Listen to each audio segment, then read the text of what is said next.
There's a mysterious island that appears and disappears like magic.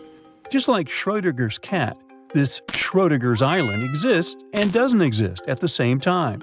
Officially it's called Sandy Island, and it once appeared in maps, but it was never there in real life. Australian scientists decided to solve the mystery once and for all by embarking on an adventure to find this elusive archipelago. But when they reached the coordinates, all they found was endless blue waves. It's like the island was playing a game of hide-and-seek with them. This story goes back to 1876. A whaling ship was crossing the area and reported an island. Whoever saw it said it was over 15 miles long north to south and around 3 miles wide, about the size of Manhattan, so not so tiny at all. But every time researchers went to visit the area, they found nothing. So in 1974, an official mission from New Caledonia declared that Sandy Island was simply not a thing and excluded it from all maps. People went on with their lives until they noticed that the island was appearing on Google Earth as a black blob. In 2012, another Australian expedition went out to check out the area to get some explanations. They had to write a eulogy for the long-lost island and explain what could have created this mess. For starters, mapping technology wasn't at its peak back in the 1900s. It was easy to get the coordinates wrong. Then there was the fact that the area is big on volcanic activities. It's likely that volcanic lava cooled down and created a raft of some kind. Let's say that the whaling ship went by, saw the volcanic raft, and thought it was land from a distance. But hey, it's just a guess. Humans have ventured far and wide across the globe, and it may have seemed at some point that we discovered each and every nook of our planet. But when Mount Lico popped up on Google Earth, scientists were overcome with excitement. This hidden gem in northern Mozambique is no ordinary rainforest. It's nestled inside a volcano. Determined to confirm the existence of this mysterious forest, experts assembled a team of top-notch scientists and specialists from around the world. The journey to Mount Lico was no walk in the park, with a daunting vertical rock climb standing between them and the forest. But after 6 years of planning and preparation, they were ready for the challenge. Once they got there, they saw it was even better than they imagined. The place was like a perfectly tended garden. The forest sounded unique and different from other rainforests. There were some insanely huge caterpillars that looked dangerous. And they even found ancient pots and evidence of an untouched human ecosystem. Ooh. Terra incognita means unknown land. And one of the largest unknown territories being uncovered today is the land beneath Antarctica's ice sheets. Below the snowy surface, there is an entirely new world of canyons, waterways, and lakes, which are now being mapped. One can't help but wonder, is there really liquid water below Antarctica's frozen surface? Yep. Water can exist without freezing due to pressure. The liquid water is the result of Earth's warm interior, and that's how we get things such as Lake Vostok. Now, you can't see it, but Lake Vostok is right here. Located in East Antarctica, it lies beneath 2.5 miles of thick ice. This huge lake is about 4,800 square miles. Humans could only discover it with the help of some top-notch technologies like seismic soundings and ice-penetrating radars. According to these scientists, it's likely that the lake has been there for up to 15 million years. Bhutan is on the map for, among other things, being the happiest country in all of Asia. But it kept a hidden gem for all these years, one of the world's tallest unclimbed mountains, Kunkar Pansum. Bhutan is enmeshed in the glorious Himalayan mountains. That's why the climbing community was beyond excited when they discovered an untouched mountain. Imagine being the first person to climb an unexplored peak. That would probably guarantee you a spot in the Guinness World Records for sure. The mountain has been untouched because of a Bhutanese law. For locals, the mountain peak is a sacred site, shrouded in mystery and legends. One of their beliefs is that the sacredness of climbing a mountain lies not in reaching its peak, but in truly communing with the mountain and enjoying the process. We got to admit, that is a bit of a newsflash for Westerners. If you're ever in the state of New York, make sure you check out the Aglo General Store. You'll have to drive somewhere around the Catskills to find a beautiful, grand, big nothing. Aglo is one of America's most famous paper towns, aka a fake town. But this case is different from Sandy Island. Aglo Town never existed, and it wasn't a mistake. You see, there's an old copyright practice amongst map makers. They add in paper towns so they can know when someone is simply copy-pasting their work. What they didn't expect is that this would get completely out of hand. Some say that one day a guy picked up a map at a gas station that had Aglo Town marked in it. The person decided to open a store over there and named it Aglo General Store. Some say the guy who opened the store faced a lawsuit from the map makers. Anyways, it only lasted enough years to become a national joke. Americans drove from all over the U.S. to get a picture of the town's fake welcome sign. And then we've got Bermeja Island, located in the Gulf of Mexico. This funky island appeared on many maps of the 16th and 17th centuries. It was probably drawn by Spanish explorers. Sure, the exact location varied from map to map, and its name sometimes appeared as Bermeja, but its existence was certain enough. The Bermeja Island was last seen in a 1921 Mexican map, and then, poof, it dropped out of the horizon altogether. People started talking and wondering, did the island sink? Was it destroyed? In 2009, 3 official investigations happened to search for the island. They used high-tech technologies to scour the Mexican seabed, but Burmeha was nowhere. Researchers had multiple guesses on what it could be. Let's delve on one of these ideas. The idea was probably made up by old-day explorers to mislead their enemies in search of land and gold. Well, that seems plausible. Now, let's take a look at Rio de Janeiro. Once, the city was filled with informal territories. These places are known as slums or favelas. They're like mini-cities inside the big city. Some favelas are known to be underprivileged territories, where dwellers don't get the same urban perks as other citizens, such as the sewage system and garbage pickups. These slums grew so quickly that the government didn't have time to keep track of their developments. So today, it's usually the dwellers themselves that name the streets and make do with whatever they have at their disposal. One of the biggest slums in Brazil is located in Rio de Janeiro, the so-called Hacienda, and it was only recognized as a neighborhood by the local government in the 1990s. Our own ocean floor is less mapped than Venus, Mars, and the Moon.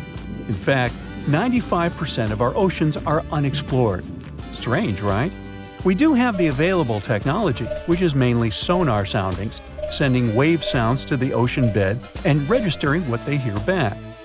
One of the main advantages of mapping the seabed more thoroughly would be to get more insight to marine hazards such as earthquakes, tsunamis, and volcanic eruptions. Plus, there are so many unidentified marine life. This could give us a great insight into preservation and discovering the true dynamics of our marine ecosystems. When you think about it, islands aren't supposed to just, disappear. But that's exactly what happened in the Caspian Sea. NASA satellites watched a brand new island emerge only to see it vanish completely within a year, like a ghost. And this wasn't a glitch or a mirage. It was real land, formed by a violent mud volcano, then swallowed back into the sea like it never existed. So what's going on here? The ghost tale started in early 2023, off the coast of Azerbaijan. There's this place called the Kumani Bank, a so-called mud volcano in the Caspian Sea, about 15 miles out. It has erupted multiple times, and each time, this led to a fascinating story, the one we're learning about now. When it erupted recently, it spewed a chaotic mix of mud, gas, and rock into the sea. But this time, NASA's satellites were there to catch it all on camera. In November 2022, the volcano's peak was still hidden beneath the waves. Just 4 months later, a brand new island appeared, stretching about 1,300 feet across. And then, in December 2024, it was gone, completely erased from the map. NASA said it had retreated from view like an apparition. The same thing happened in 1861, 1950, and several times since. But how does it work? Well, most people think of volcanoes as fiery mountains that spew molten lava. But mud volcanoes, like the Kumani Bank, are a completely different kind. They don't erupt with lava. Instead, they blast out thick, bubbling mud, sometimes mixed with methane gas, and that's a stinker. Scientists have found over 1,100 of them on land and shallow water, and there may be over 10,000 more hiding deep in the ocean. Now, these things are strange, dangerous, and still barely understood, and Azerbaijan is just a goldmine for them. Over 300 mud volcanoes have been counted on land and offshore, more than anywhere else on Earth. So, why so many? Because the Arabian and Eurasian tectonic plates collide under Azerbaijan, pushing against each other. This creates crazy pressure. Deep underground, water gets heated, but instead of melting rock, it mixes with minerals to create thick, pressurized mud. Tectonic forces squeeze this mud upward through faults and cracks in the Earth's crust. And when the pressure becomes too much, well, boom, it suddenly bursts, blasting mud, rock, and gas into the air. And sometimes these eruptions create temporary islands, like the one NASA just saw. But there's another crazy part. Mud volcanoes aren't just messy, they can be terrifyingly dangerous. Some mud volcanoes are small puddles just a few feet across. But others? Well, they're absolute monsters. The tallest known mud volcano is about 2,300 feet high, nearly as tall as the Burj Khalifa skyscraper. The widest one is 6 miles across, big enough to swallow an entire city. Which brings us to the weirdest part. In some cases, they don't just spew mud, they ignite, sending massive fireballs into the sky. A horrible fountain of mud, gas, and flames towering hundreds of feet high. One of those happened in 2001, and it burned for days. That's why they often lead to horrifying catastrophes. In 2006, there was the Lucy mud volcano disaster in Indonesia. It erupted out of nowhere in the middle of a populated area. And what's even crazier, the mud flow never stopped. It's still erupting today. It buried tons of villages under the mud. Over 24,000 people lost their homes, and scientists predicted that this horror would continue for 20 more years. At first, no one knew what caused it. Some think it was just an earthquake 2 days later. Others blame drilling operations nearby. A gas company was exploring right before the eruption happened. Well, whatever the reason, it has turned entire towns into ghostly wastelands. And they're not just dangerous for us. They're a disaster to the planet in general.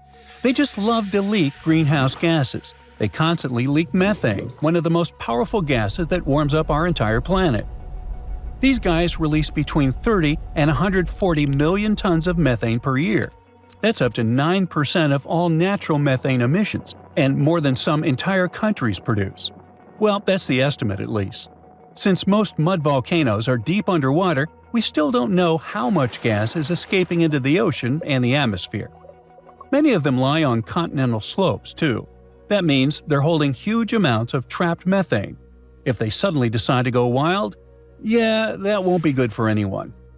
Some past eruptions in Azerbaijan have been insane as well. A few mud volcanoes there blasted flames so high that pilots could see them from airplanes.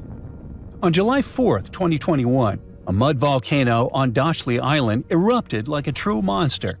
The flames shot up 1,600 feet into the sky. That's taller than the Empire State Building.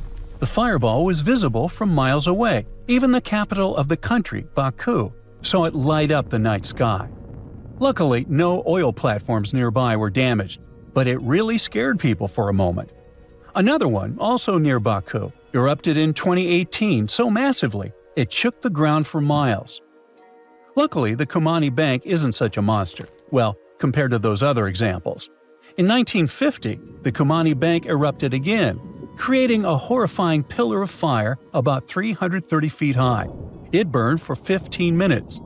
This created a large oval island as well, and it disappeared just about half a year later. Then another powerful disaster took place in 1959. For almost 20 minutes, flame reached the heights of about 650 feet, like about 2 statues of Liberty, including the base. The eruption brought up breccia, a type of rock made of broken fragments, and this time, a newly formed island lasted for 3 more years before eroding away. The thing is, those islands are never built to last. Mud volcano islands aren't made of solid rock, They're fragile piles of sediment. The Caspian Sea's waves and currents slowly eat away at them, washing it back into the ocean bit by bit. NASA isn't sure if the 2023 Kumani Bank eruption was as fire as that, but it didn't last that long either. All that remained was a faint shadow of land, barely peeking above the water. But will it rise again? Well, probably. Just don't get too excited. The Caspian Sea might create more ghost islands in the future, only to erase them again, as if they never existed. Now, interestingly, not all mud volcanoes are disasters waiting to happen. Some are actually ancient holy sites. Deep in Balochistan, Pakistan, stands Chandragupta, a sacred, constantly bubbling mud volcano. Hindu pilgrims believe it's a gateway to the deities. They visit it as part of their journey to the nearby temple. Before entering the temple, they tossed offerings into the mud pool, coconuts, rice, and sometimes even money. This volcano seems safe. People prayed to it for centuries. It never erupts, just slowly breathes like a living being. But even though it's sacred, it's still dangerous. The land around it is unstable, and eruptions can happen without warning. What's even crazier is that we might not be alone in having these bizarre formations. Scientists think that Mars may have mud volcanoes too. NASA has recently spotted strange dome-like creatures on the red planet. That could be ancient Martian mud volcanoes. And if that's the case, that's just another clue into an entire pile of evidence that Mars used to have liquid water. If they investigate it, they might even find some signs of life there. Well, maybe. They also think that Europa, Jupiter's icy moon, might have a version of these guys, except instead of mud, they erupt slushy water and ice. Now, the worst part about those guys is that we still don't fully understand them. Scientists can't predict how much methane they really release, why some of them erupt while others continue to sleep, and what they can tell us about life on other planets. We barely scratched the surface, literally. The deepest mud volcanoes are thousands of feet under the ocean. That's why many of them are completely unstudied right now. But perhaps they'll tell us their stories one day.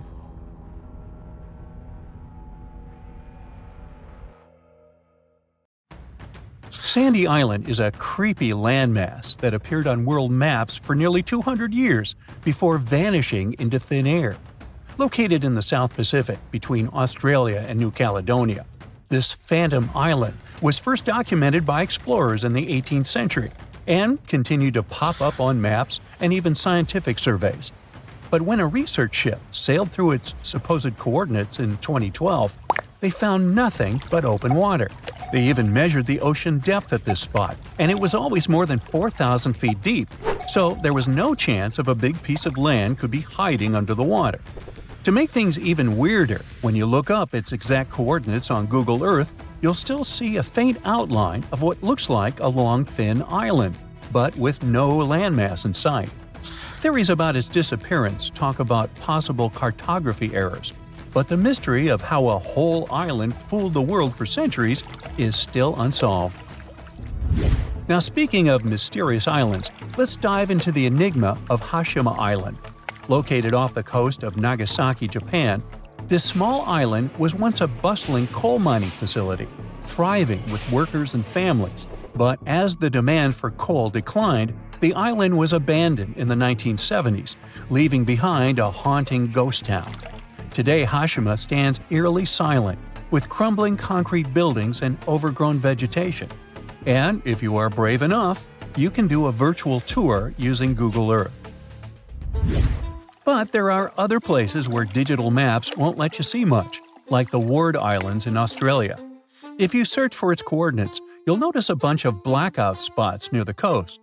This has led to all sorts of wild speculation online, sparking curiosity about what might be hidden beneath the surface. I mean, is it just a glitch? Or could there really be some unusual wildlife down there? Well, we still don't have concrete answers for these obscured areas, but it is worth mentioning that this region is part of a wilderness protection area. This place is an important zone for the Australian sea lion and the New Zealand fur seal, for example.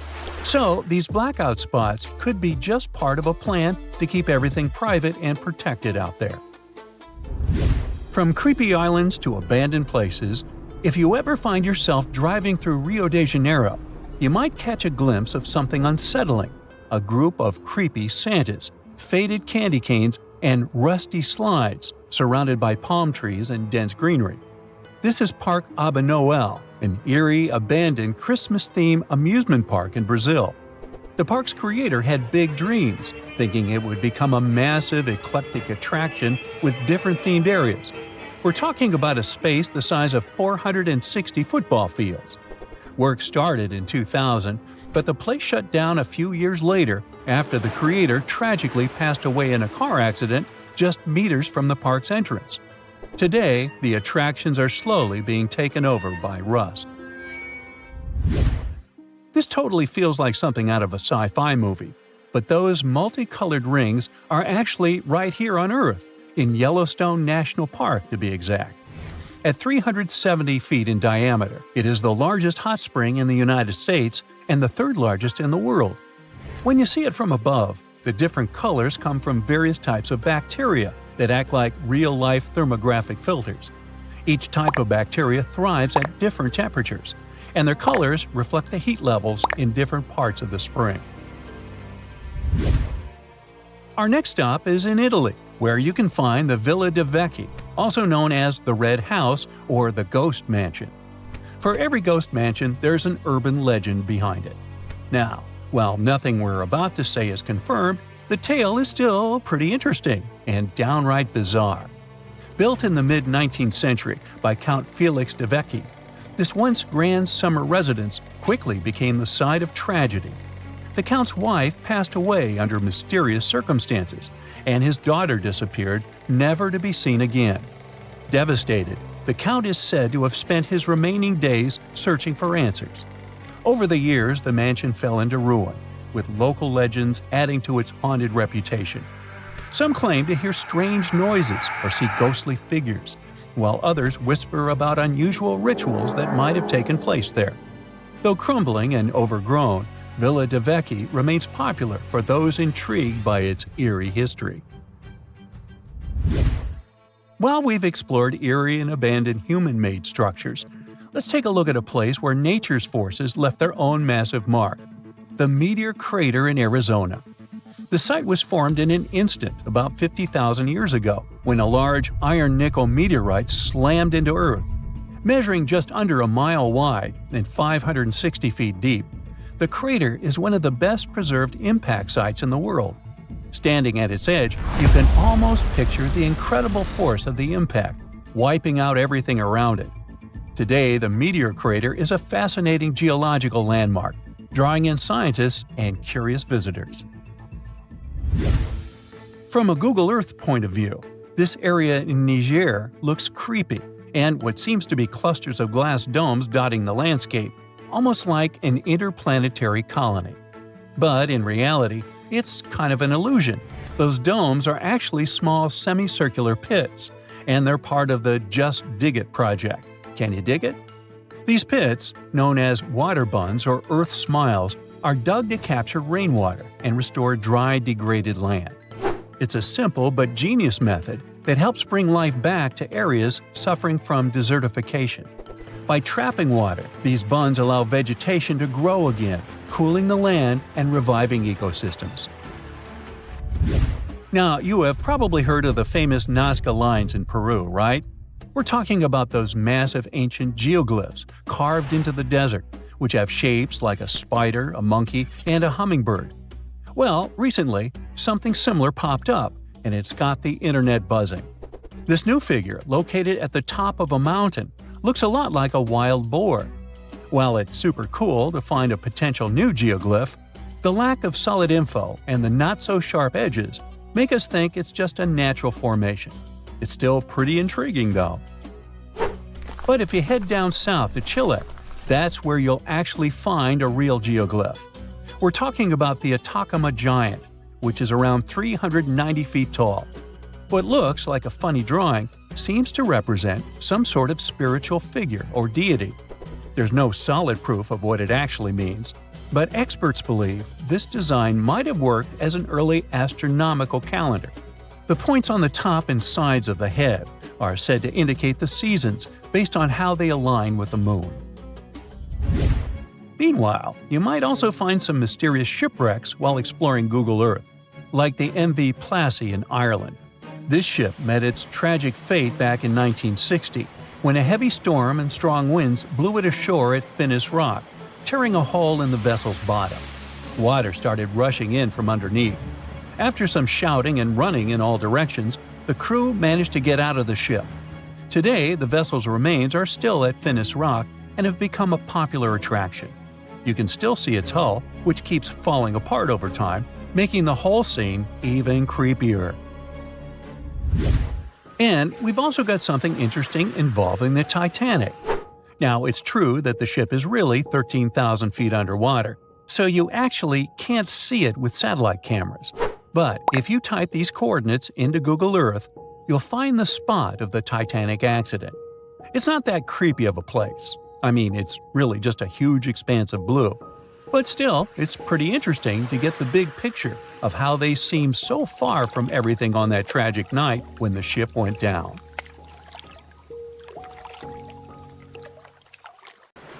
Even in 2023, you can still find places where modern humans have never been. Imagine living on one of such isolated islands. You wouldn't know about modern civilization or have seen a person from the outside world. One such island is located in the Bay of Bengal in India. It's called North Sentinel Island, and getting there is strictly forbidden by law since the mid-20th century. Even if you try to reach there, the Indian Coast Guard won't allow it. But that's not the only hurdle you'll face. Say you have decided to reach this island in a small boat. The water is crystal clear, and you can see all sorts of fish swimming around as well as some gorgeous coral reefs. And then you see the island in the distance. It looks like a dream come true. But before you can even think about getting any closer, you notice some dots on the shore. Suddenly, something whizzes past you and lands in the water. Wait a minute, is that an arrow? Yep, and the next one hits the side of your boat. Looks like someone on the island really doesn't want visitors. Turns out the dots on the shore are people, the local Sentinelese tribe, armed with spears and bows. They start shouting something at you in a language you can't understand, but their gestures imply that you should leave immediately. If that wasn't clear enough, they throw spears and shoot arrows at you. Yeah, that's definitely a clue you're not welcome here. It's not just you they're aggressive towards, though. They're known for guarding their island fiercely and don't want anyone else to come in. Even helicopters can be attacked when they fly too close. That's why the authorities have made it illegal to visit the island. It's not just to keep tourists safe, but also to protect the islanders themselves. The Sentinelese people have lived in isolation for thousands of years, and they have no immunity to modern diseases. Even a simple cold could wipe them out. Despite the risks, some people have tried to make contact with the Sentinelese tribe. They want to befriend them and learn about their way of life. And in some cases, they have succeeded, but it's definitely not recommended. You never know how the locals will react. Interestingly, North Sentinel Island was visited by an officer named Maurice Vidal Portman in 1880. He found that the island was surrounded by coral reefs and limestone, and had fertile soil perfect for growing coconut palms. He spotted several villages on the island, but didn't approach the locals or explore the island further. Maybe he sensed that it was best to leave this paradise alone. In the past, researchers have attempted to establish friendly relationships with them by offering them fish as gifts, which the locals accepted, but still refused to allow any visitors to approach their home. Despite their complicated language, modern people were able to communicate with the islanders over several decades, and in 1991, one of the locals approached the boat that was carrying the gifts for the tribe and accepted them. In the same year, a group of locals even boarded the boat and took a bag of coconuts brought to them by a team of anthropologists. This was one of the last positive interactions with the tribe, as India's government has prohibited any interaction with the Sentinelese for their safety. There is another beautiful island located 25 miles off the coast of Brazil, which has a lighthouse that serves as evidence of modern humans' presence. However, there are no people on the island, and the Coast Guard occasionally check the lighthouse to ensure that no strangers have visited the place. People are not allowed to visit this island for their own good since it can be dangerous. So, what's wrong with Snake Island? The name will give you a hint. It's got like 4,000 snakes all over the place. Basically, one every 10 square feet. They slither on the ground and hang from the trees. And these are not just any snakes, but some of the most venomous in the world. They're called golden lanceheads, and they only live on this island. The snakes are so savage that they specialize on hunting birds that come here to rest during their long flights. The island used to be connected to Brazil, but it got separated by the sea about 10,000 years ago, and since then these snakes have ruled the roost. They're the kings of the island, and they have no predators to fear, but they don't have a lot of food options either, so they evolved to have super venomous bites to take down their prey easily. Anyway, enough about snakes. Let me tell you about another creepy island in Mexico. It is located in one of the canals in the area called Xochimilco, just 11 miles away from Mexico City. It's not forbidden to visit or anything, but it's pretty scary anyway. So have you heard of the Island of the Dolls? It's a creepy place filled with dolls hanging from trees and buildings. A guy in the 50s moved here alone from Mexico City and started hanging them up, and continued to do so for decades, making the place look like a haunted doll graveyard. But wait, it gets even creepier. The dolls have deteriorated over time, covered in moss and turned green. Some say they come to life at night. If that doesn't give you the heebie-jeebies, I don't know what will. Now let me tell you about Bouvet Island, one of the most mysterious places on Earth. It's located in the South Atlantic Ocean, 1,600 miles away from South Africa and 1,100 miles from Antarctica. It's super difficult to reach, and normally you can only do so from large ships passing by. The island is almost entirely covered by a glacier, and at its center, there is a volcanic crater. The only inhabitants of this place are penguins and seals. It's a perfect location for someone who wants to be alone, away from civilization. It was discovered in 1739 by a French explorer, but they didn't write down the location, so for almost 70 years nobody knew where it was. In the early 19th century, it was rediscovered, but it wasn't until 1927 that someone actually set foot on its shores. Fast forward to the mid-20th century, and some people decide to build a weather station there. When they arrived, they found something super weird, an empty lifeboat just chilling in a lagoon with a bunch of seals. It was in good shape, and there were oars and a buoyancy tank nearby. There weren't any markings or signs of who it belonged to, but it seemed like whoever had been on it had escaped from a wrecked ship. Strange thing though, there were no footprints or signs of people on the island, so where did the sailors go? Nobody knows. Let's finish with a completely safe and cute island in the Bahamas called Pig Beach. It's not the official name of the place, but everyone calls it this way because the island is home to lots of pigs. They spend their days swimming, sunbathing on the beach, exploring the jungle, and begging tourists for food. What's really cool is that you can stay at a hotel on a nearby island and take a boat to visit the pigs. They're super friendly and love attention, especially when there's food involved.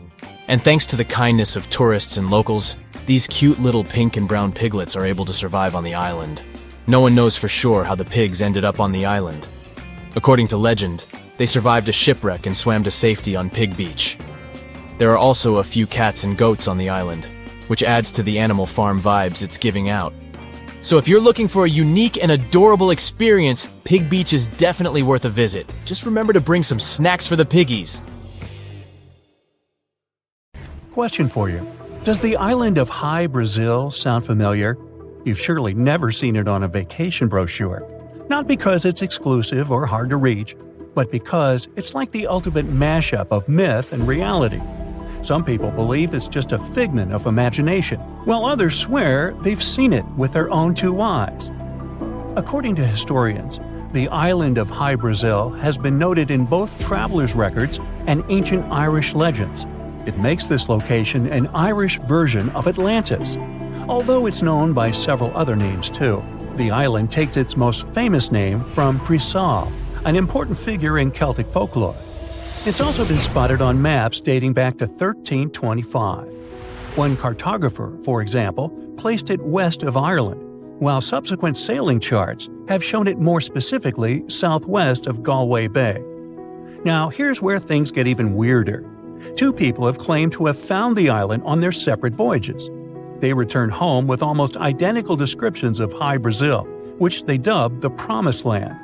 A Catalan map from around 1480 also places the island in the southwest of Ireland, confirming a similar location for this mythical place. Now, here's the craziest part of all. High Brazil is said to appear on maps as a perfect circle with a semicircular channel through the center. Two explorers claim they separately walked the shore of the island to determine where it ended, but they never found it. Most likely, looking at those drawings, even if the island ever existed at one point, they were just walking in circles. One of the most famous visits to High Brazil was in 1674 by a British captain named John Nesbitt of Killybegs. He and his crew were in familiar waters west of Ireland when the fog suddenly appeared in their path. When it lifted, they found themselves dangerously close to rocks. The ship anchored nearby, and 4 crew members rowed ashore to visit High Brazil. They spent a whole day there and even came back with silver and gold given to them by an old man who they claimed lived there. Legend has it that another sighting of this mythical place was several years later, when a fellow claimed to have met an old man who had been there himself. Could he be the same old man from the previous story? Now, this old man remembered spending a couple of days chilling on High Brazil and even seeing on the horizon some familiar places from the west coast of Ireland while walking on its shores. Another man went on a trip in 1872 to find this mysterious island, and he swore he had seen it too. It was right there in front of him. But then, as quick as a wink, it vanished into thin air. Was this island ever real? That's up for debate. We can't deny, though, that there are so many stories and legends about this place that it's hard not to be curious. We've only recently figured out that this next island doesn't exist. Does Sandy Island ring any bells? It's been causing quite a stir since 2012, when it was discovered that the island, which was previously featured on maps, including Google Earth, was just a figment of our collective imagination. People had been searching for this phantom island for years. It was recorded at one point by a British ship way back in 1876, and even appeared on a British map in 1908. Though numerous expeditions had failed to find the island, it remained on some maps until it was finally removed. But how did we finally figure out that Sandy Island was just a myth? Well, a group of scientists from the University of Sydney decided to take matters into their own hands and visually confirm the island's existence. Maybe even take a photo or two while they were there, right? But when they arrived at the supposed location, they found the ocean sitting there all by itself with no piece of land in sight. Most likely the crew of the British ship may have just mistaken a pumice raft for an island.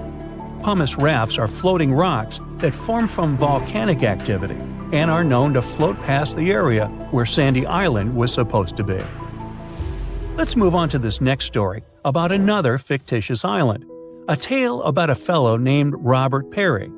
You see, back in the day, Perry was trying to gather some money to fund his much-wanted Arctic expedition. So, what does he do? Well, he decides to create a whole new island out of thin air. Talk about creative marketing, or a scam, take your pick. Perry called this mythical island Crockerland, after his pal George Crocker, who had given him some money for one of his previous expeditions. Perry claimed to have discovered this island during his 1906 trip to the Arctic, but it was all a big fib to try and get more investments from his buddy.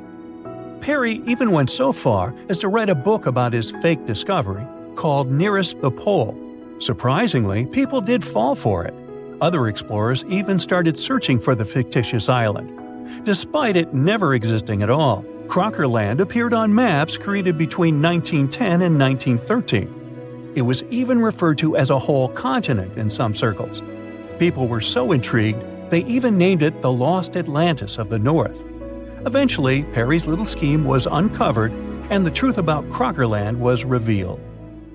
This next mysterious island also seems to enjoy playing hide-and-seek with its visitors. Back in 1821, a man claimed he stumbled upon an island close to Antarctica and decided to give it a special name, Emerald Island, after his ship. But this island seems to have a bit of a quirky personality, as it likes to disappear whenever it feels like it, leaving explorers scratching their heads and wondering if they're losing their marbles. Some people claim they've seen the island with their very own eyes, while others say it's nothing but a myth. Some say it moves around like a sneaky ninja, which is why it's so hard to find. Recollections may vary, sure, but here's where things start to get fishy though. Even those who claim to have seen Emerald Island can't seem to agree on what it looks like. Some tell stories about a towering mountain with cliffs, while others insist it's a lush green forest with rolling hills. One captain even claimed it was small and rocky, with no place to land. Despite all the confusion, there have been a couple of interesting incidents around the supposed location of the island. In 1894, a Norwegian expedition to the South Pole thought they had finally found the elusive island, only to realize it was just an iceberg. In 1949, the crew of a ship from New Zealand got excited when they spotted what they thought was Emerald Island, but it turned out to be a group of clouds hanging out on the water. This next island was supposedly found by a certain Captain Daniel Dherty. He claimed to have stumbled upon an island far south in the Pacific Ocean during a trip from New Zealand to Canada in 1841. He named it Dherty Island, after himself, of course. Several other sailors also claimed to have seen the island, confirming its existence.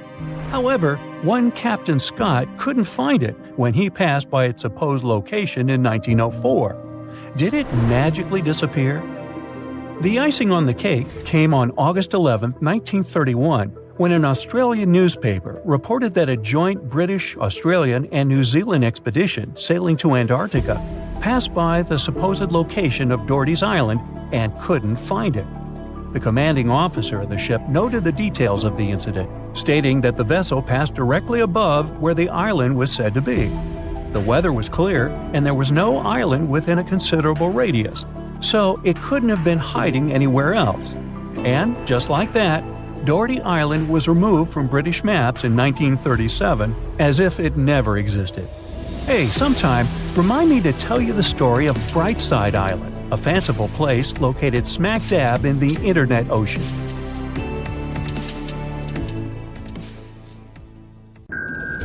Now, all the islands can be easily tracked by coordinates, but it's not the case with these Peruvian islands. These floating islands occupy a corner of Lake Titicaca, the world's most navigable lake. The cool thing about Uros Islands is that these islets are human-made. They were built by layering totora roots and reeds. Totora is water-resistant, and it can be used for making boats, roofs, mattresses, and more. Also, these islets are kind of edible. You heard me right. The plant the islands are made of can be eaten, and its flowers can be used to make tea. Now, there's a serious downside, though. Every 15 to 20 days, the reeds composing the islets rot, so they need to be replaced with new ones. And it's an endless cycle of work and repair. As it's human-made, it's more of a boat than an island. Plus, the Titicaca waters can be pretty turbulent, so the locals needed to find a way to stop the islands from constantly drifting away. To do that, they stick eucalyptus rods into the bottom of the lake, and these rods serve as anchors.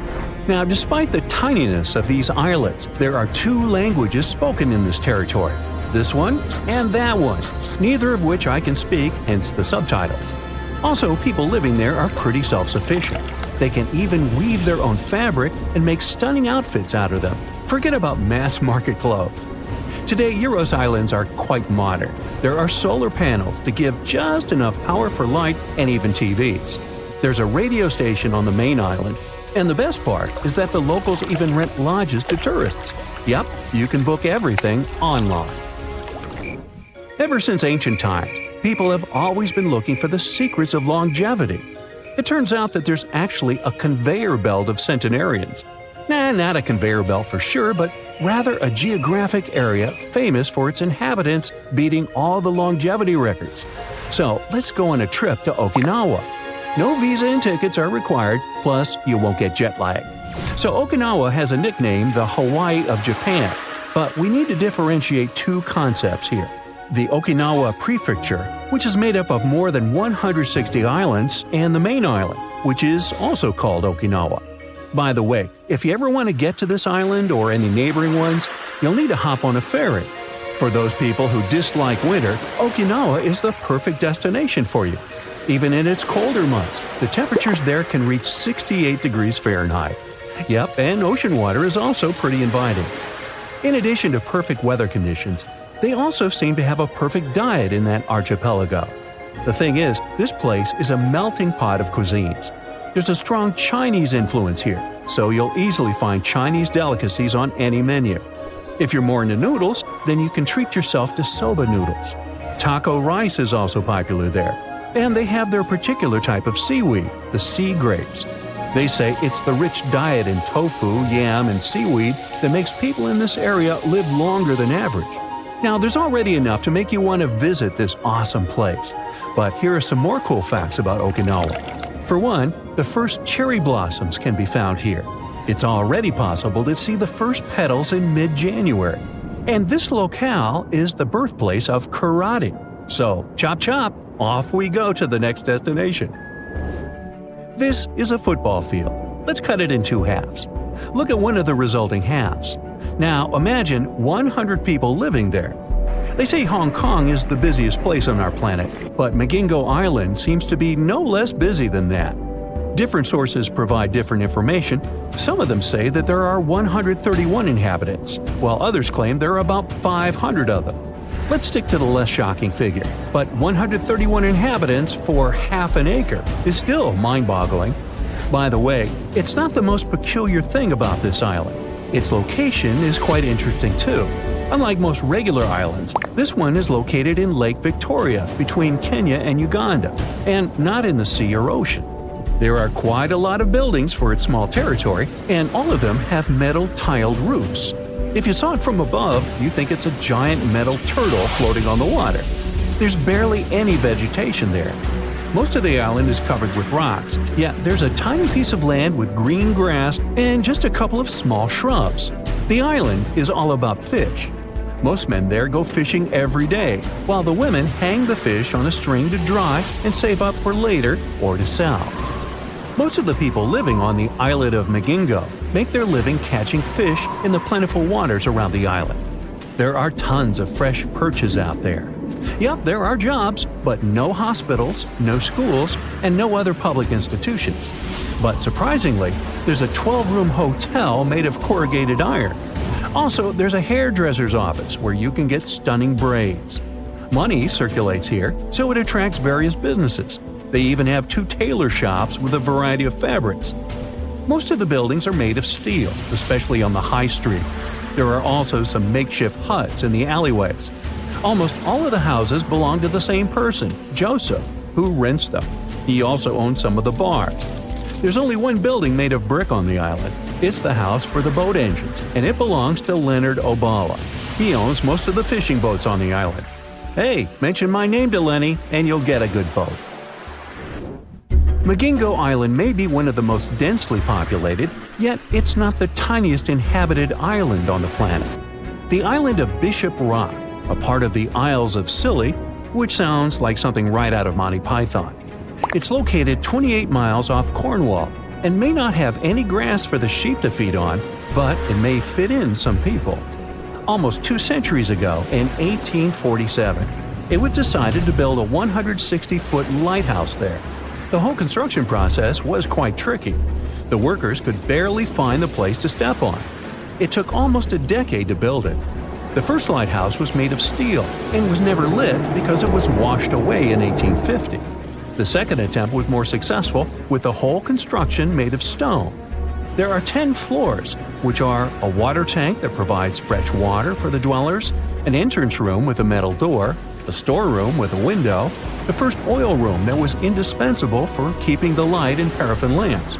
The second oil room, this one has a window, a living room with a window, a bedroom with a window, once again a storeroom, a service room, and the lamp. Whew. Any lighthouse needs a keeper, so they moved into the place in 1858, and it lit its first paraffin lamps on the 1st of September, the very same year. It meant that Bishop Rock wasn't uninhabited any longer. It wasn't the first time that the island got some dwellers. The first people appeared there back in the 13th century. It was a kind of punishment for those who were guilty of felonies. Like this, it became Britain's smallest island. It still holds a Guinness record for being the world's smallest island with a building on it. Today, the island is uninhabited because the lighthouse has been automated since 1992. So, we've had a longevity island, one of the world's densest islands, the smallest one, and never-stopping edible islands. But what about the cutest island? I'm sure everyone is going to love it unless they're allergic to cats. There are only about 55 human residents, but over 100 four-pawed ones. They say the fluffy residents are really sweet, as they're used to being around people. So, the moment you step on the Tashirajima Island, you'll be greeted with a rub against your legs. There's even a cat shrine on that island, which is quite rare. And, wait for it, it's the cat's meow. The Azores are 9 islands in the Atlantic Ocean, sitting about a third of the way from Europe to North America. A history textbook will tell you that the Portuguese explorers discovered this beautiful archipelago in the 15th century. Until then, they were uninhabited. The islands still belong to Portugal, so there seems to be no controversy or mystery here, except for the fact that some researchers think the Azores were home to an ancient civilization from thousands of years ago. Others support the idea that the famous Atlantis itself was here. In 2010, archaeologists announced that they found some structures on the islands which looked like they were from the Stone Age. If that's true, it would mean that there was a civilization back then which was advanced enough to travel this far and settle on the remote islands. A special scientific commission studied the matter and concluded that those structures were natural rock formations or had a more modern origin. So the first settlers were supposed to have been the Portuguese. It didn't stop some enthusiastic scientists from further research.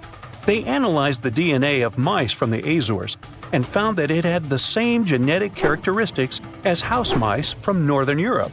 The little rodents couldn't have sailed this far without humans, so it looks like the first people had arrived at the Azores before the Portuguese, and the plot thickens. Dr. Felix Rodriguez, who works at the University of the Azores, is determined to find out exactly when it happened. He's studying the megalithic structures found in the Azores. Similar structures found in Western Europe and the Mediterranean date back to the Neolithic age. According to Dr. Rodriguez, the oldest findings are from 4,200 years ago. It's not clear when civilizations left them. The professor identified 7 megalithic structures in one complex as dolmens for the deceased. The cavities are all cylindrical in shape and definitely don't look like a natural formation. The material from the cavities turned out to be at least 2,500 years old. There are also some pieces of ceramics that seem to be even older. It looks like the rocks in the area had been lifted. You can see it by the small waves left by lava. It's thick and sticky, so it can't leave vertical marks. Someone must have moved the rock from its horizontal position. Another interesting finding is some stone anchors with holes found by the sea. Similar ones were used in the Mediterranean and on the Atlantic coast of Europe, dating back to 1000 and 2000 BCE. The 15th century Portuguese were advanced sailors and never used stone anchors, only metal ones. The scientists also managed to find a structure built right in the volcanic top. It looks somewhat similar to the ones built in the Mediterranean that are at least 2,000 years old. These structures are called columbariums and were used to store the ashes of the deceased. They also found something resembling an oven next to it, so they could be a part of one complex. There's also a basin in the middle, and it's not the only one on the island. It looks like they had a special meaning to their builders. There are channels around the construction. They connect the 4 basins, and the sun lights each of them at different times of the year. It was all carefully planned, as they were lit the brightest during winter and summer solstices and autumn and spring equinoxes. The water passed through all the basins and went directly into the sea. It could have been a purifying ritual. Now, some people are skeptical about the findings and believe they're all parts of a fortress from the 16th century. Professor Rodriguez is determined to prove it's all much, much older. There must have been some ancient civilization here that could have left because of the volcanoes that go crazy every 50 years. Antonietta Costa, a postdoctoral student at the University of Porto in Portugal, is also sure that the first people came to the Azores in prehistoric times. She has studied standing stones with small openings, explained as cuts for quarrying the stones. Costa believes they are part of a calendar system. She noticed that none of the slits in the rocks were aligned with the cardinal east direction. The slits closest to it are smaller than the ones facing other directions, so it can't be just a coincidence. It also looks like the slits are aligned with the solstices, and that's what makes Costa think it could be a calendar. She also thinks the inscriptions left on slabs of bedrock on the islands are much like those maps that were left on the rocks during the Stone Age in mainland Europe. Another interesting theory about the Azores is that it could have been the location of the famous Atlantis, which was lost under the sea. Since the Azores archipelago is in the middle of an ocean, it could technically be a perfect place for that. A 20th century scholar quoted Plato to prove this theory was right. The Greek philosopher suggested that Atlantis was in between the continents. The coins and sculptures supposedly found in the Azores when the Portuguese just arrived also point that there was someone else present there.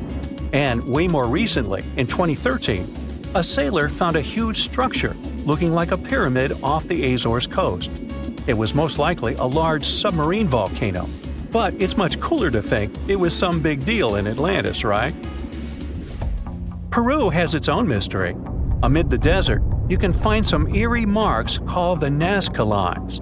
They're known as geoglyphs and were created more than 2,000 years ago by the people of the Nazca culture. Thanks to a dry climate and strong winds in the desert, most of the Nazca Lines have reached our day.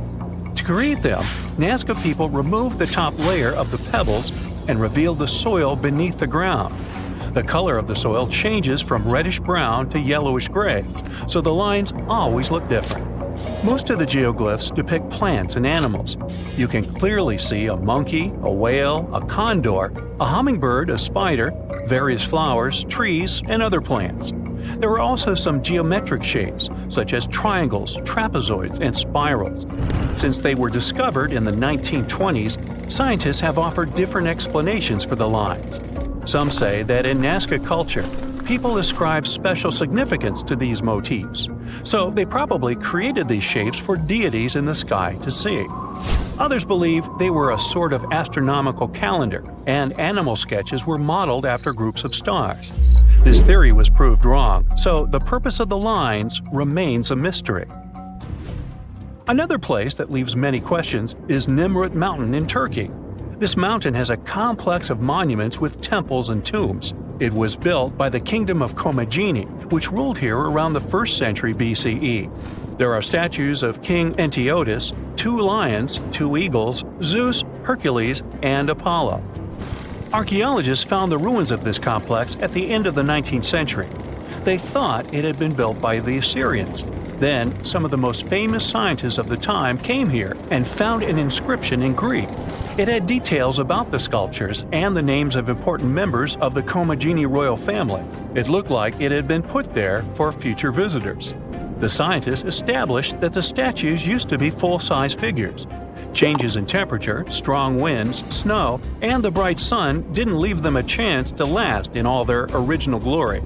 Plus, the complex is in an earthquake zone, so all you can see now is mostly the heads of the statues. They look incredibly complex and large for their time.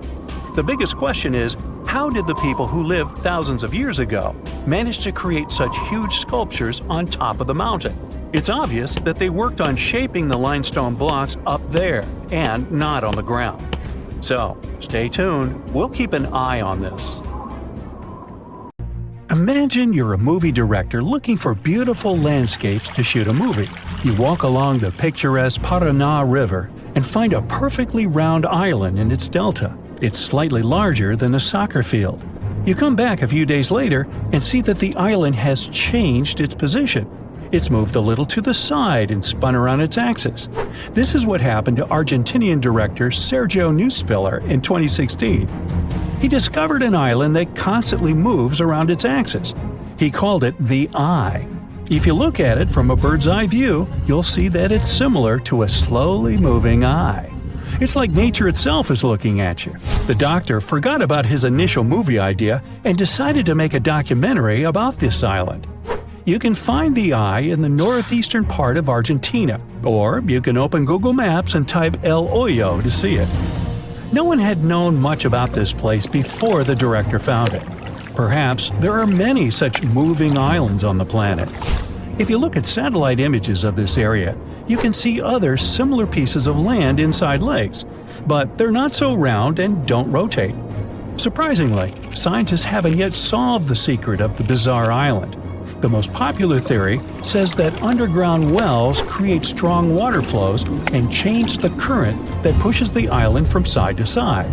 When the eye collides with the ground, it bounces off like a ball, causing parts of its muddy shores to break off. But not everyone looks for a scientific explanation for this natural phenomenon. Some locals believe that the island is part of some kind of technology created by space civilizations. Ooh.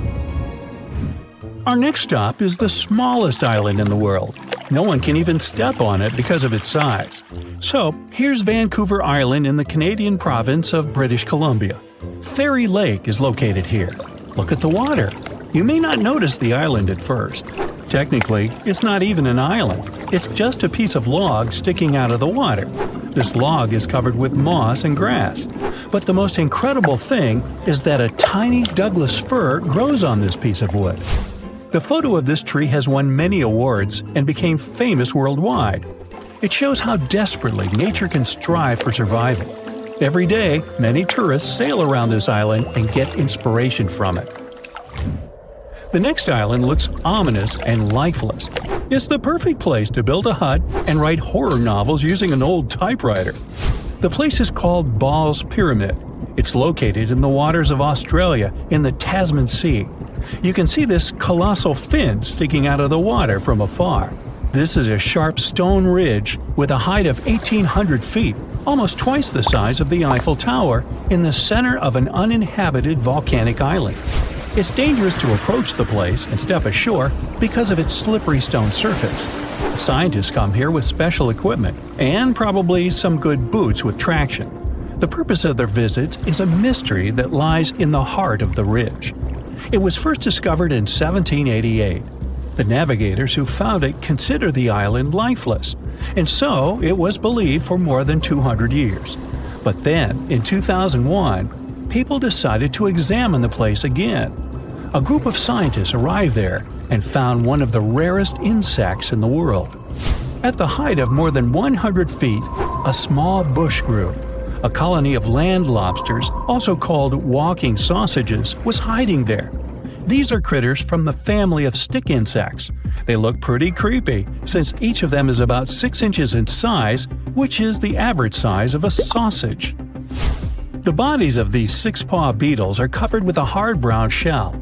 Scientists found 27 insects, and their population keeps growing. These creatures were considered extinct at the beginning of the 20th century. Scientists still don't know how these beetles got to this remote, harsh place and how they managed to survive there. The next unusual place is probably the most isolated and one of the most mysterious in the world. Welcome to Bouvet Island, located in the southern Atlantic Ocean, 1,600 miles from the coast of South Africa and 1,100 miles from Antarctica. It's possible to get there only if some big ship is passing by. An ordinary motorboat won't be able to reach this place because of the cold temperature and icebergs. The island is completely covered with ice and has a volcano crater in its center. You won't find anyone living there except penguins and seals. One French explorer discovered the island in 1739, but then its coordinates were lost. People found this place again only at the beginning of the 19th century. But people set foot on the shore of this island for the first time only in 1927.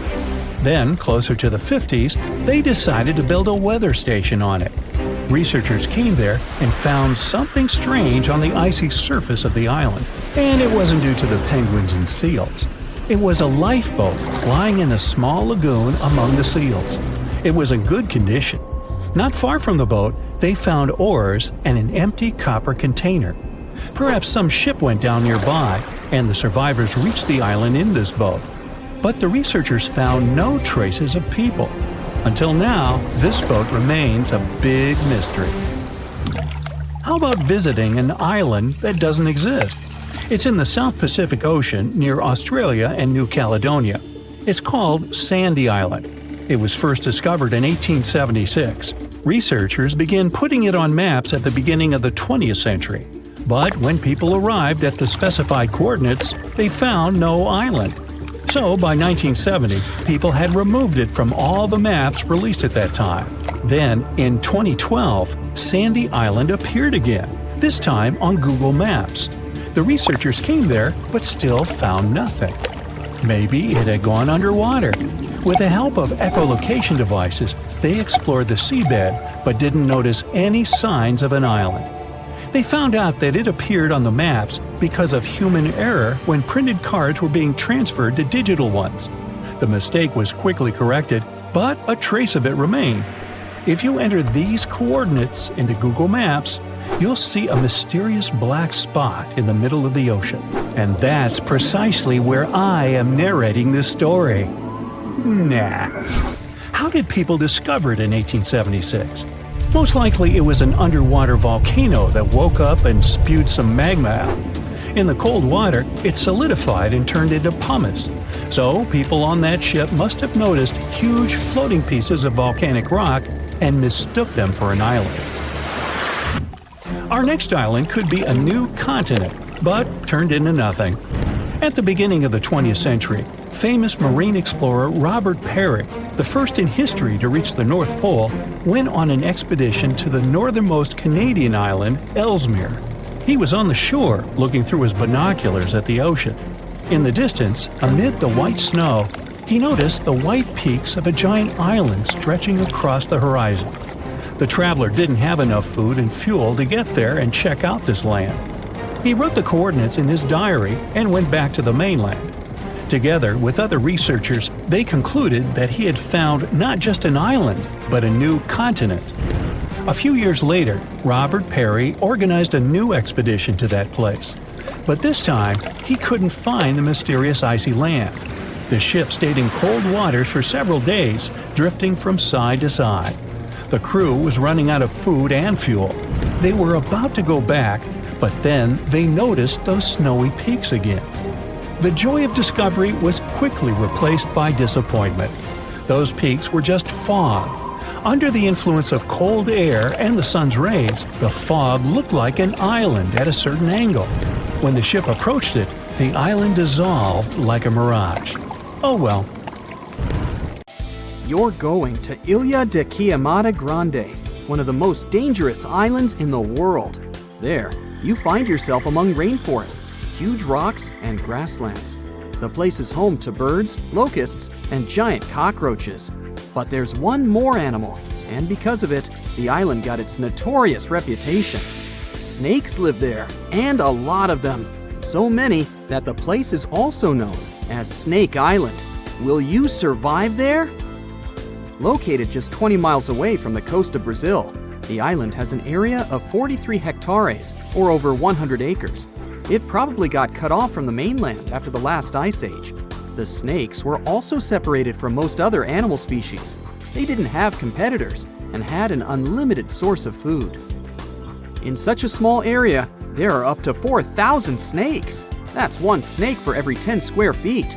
It would be a difficult feat not to come across a snake on this island.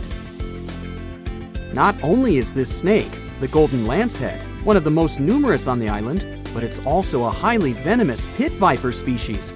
And it's also one of the most venomous in all of Latin America. Its venom is so potent due to the isolation of the species, with only birds sharing the land with them. To catch these birds, the snake's venom needed to become extra strong. And indeed, since they got separated from their distant relatives, their venom has become up to 5 times more powerful.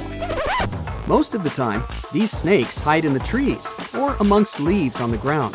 If you find yourself stranded here, you'll want to keep yourself a safe distance away. Snakes mainly use their sense of smell and rely on vibrations. If you get too close to one, either stand still or slowly walk away. If you make too many vibrations, this will make them feel threatened, causing them to strike. If you spot them a safe distance away, or if you're walking toward tall grass, stamp your feet a couple of times. This will notify snakes of your presence. They won't risk taking down prey larger than they are and will likely slither away. Carrying a stick is always a good idea, just in case you happen to come across a snake accidentally. This way, you'll have an extension of your arm that cannot be bitten. This simple thing might save your life. A stick with a V shape on the end will give you even more advantage. Even if a snake starts acting aggressively, holding it down will stop it in its tracks. But whatever happens, don't try to pick it up. Okay, but what if you get bitten? The chances are pretty high on this island, of course. First of all, don't try to get the venom out on your own. Make sure you call emergency services immediately. And once help is on the way, apply a wide bandage. A piece of clothing will do if you don't have anything else. Don't try to chase the snake trying to identify the species. Emergency services know how to figure out what venom it is. Now, just keep calm and wait for help. You might be wondering who you can call on this abandoned island. Well, since it's strictly prohibited to visit this place, there are signs advising to stay away all over the island, along with a number you can call if you run into trouble. Let's say you've successfully avoided getting bitten. The next thing to consider is what you can eat there. Snake Island was previously known as Ilha de Queimada Grande, where queimada is Portuguese for forest being lit up, or forest fire. The reason for that was the fact that the entire island was deliberately set on fire to make room for a banana plantation. Unfortunately, the banana business didn't turn out to be a success, probably because farmers got sick and tired of snakes. But some banana trees still thrive today, and they can provide you with some much-needed nutrients. You'll also want some protein in your diet throughout your stay. Luckily, along with the snakes trapped on the island, there are also cockroaches. These giant prehistoric-looking roaches come out at night to feed on plants. Get that barbecue started and enjoy the rare delicacy this island provides. A great way to survive on the island is to avoid it altogether.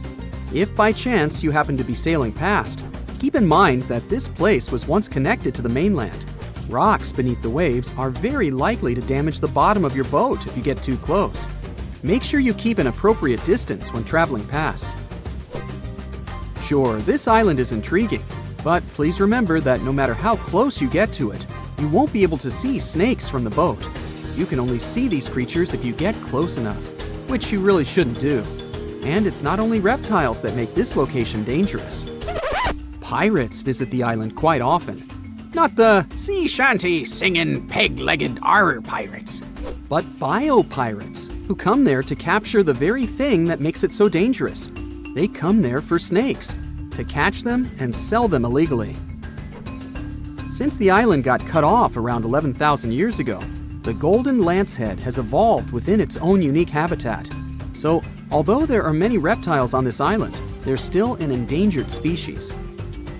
Due to their limited numbers, their value is very high, reaching up to $30,000 on illegal markets, which gives biopirates the motivation to catch them. I can think of better ways to make a living. Anyway, let's say you've got all the resources necessary to survive in one of the most dangerous places on Earth. Do you think you would manage this feat? Perhaps you think it's impossible.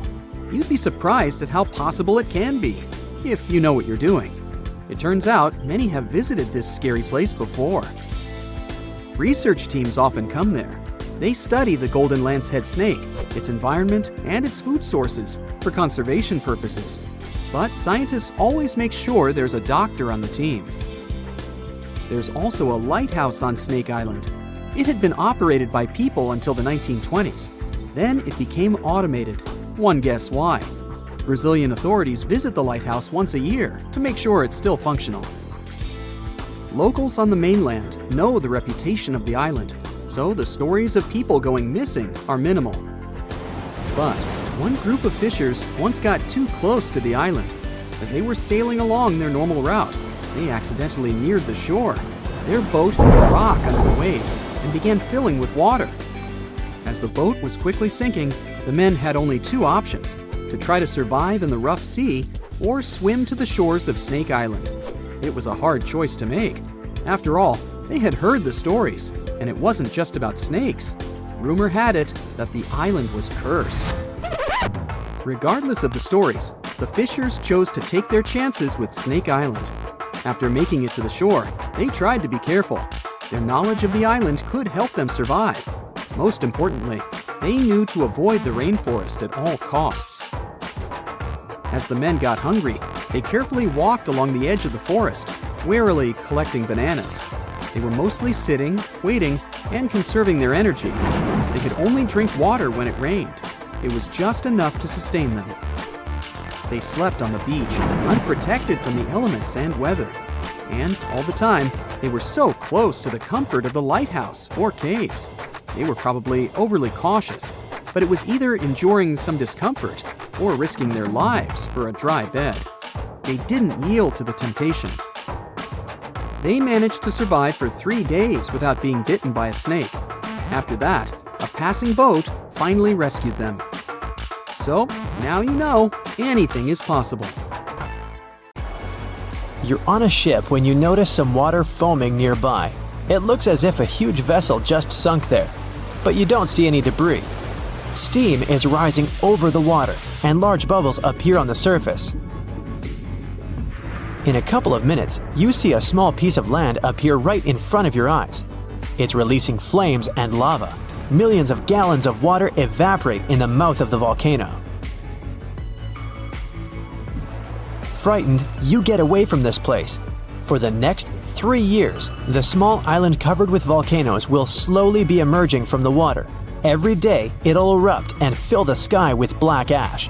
When the ash settles, it'll get mixed with the water and form the shore. This eruption lasted 3 years, and finally, by 1967, the island of Surtsey on the southern coast of Iceland was fully formed. Surtsey is one of the few islands that have emerged from the depths to the surface of the sea. But it's almost impossible to get here. The island has a unique ecological system, and scientists want to find out how it's going to develop without human influence. Only a few people from all over the world have permission to walk around on the island. For many decades, people's minds have been occupied with the mystery of Easter Island, a remote piece of volcanic soil far away in the Pacific Ocean. But our planet hosts thousands of such lonely islands. What is so peculiar about this one? The mystery is concealed not in the island itself, but giant stone statues covering it. Who created the world-famous huge stone heads? Did they serve any specific purpose? Rapa Nui, which is the name given to Easter Island by its first inhabitants, is the territory of Chile and is situated in the southern Pacific Ocean. And it is so far away that you can easily consider it one of the most distant places on the world map. The only transport that can take you there is a plane. If you want to get to this destination point, you will need to spend 5 hours on board, flying from Santiago to Easter Island. The statues carry the name Moai. They started to be carved at some point between the 13th and 15th centuries.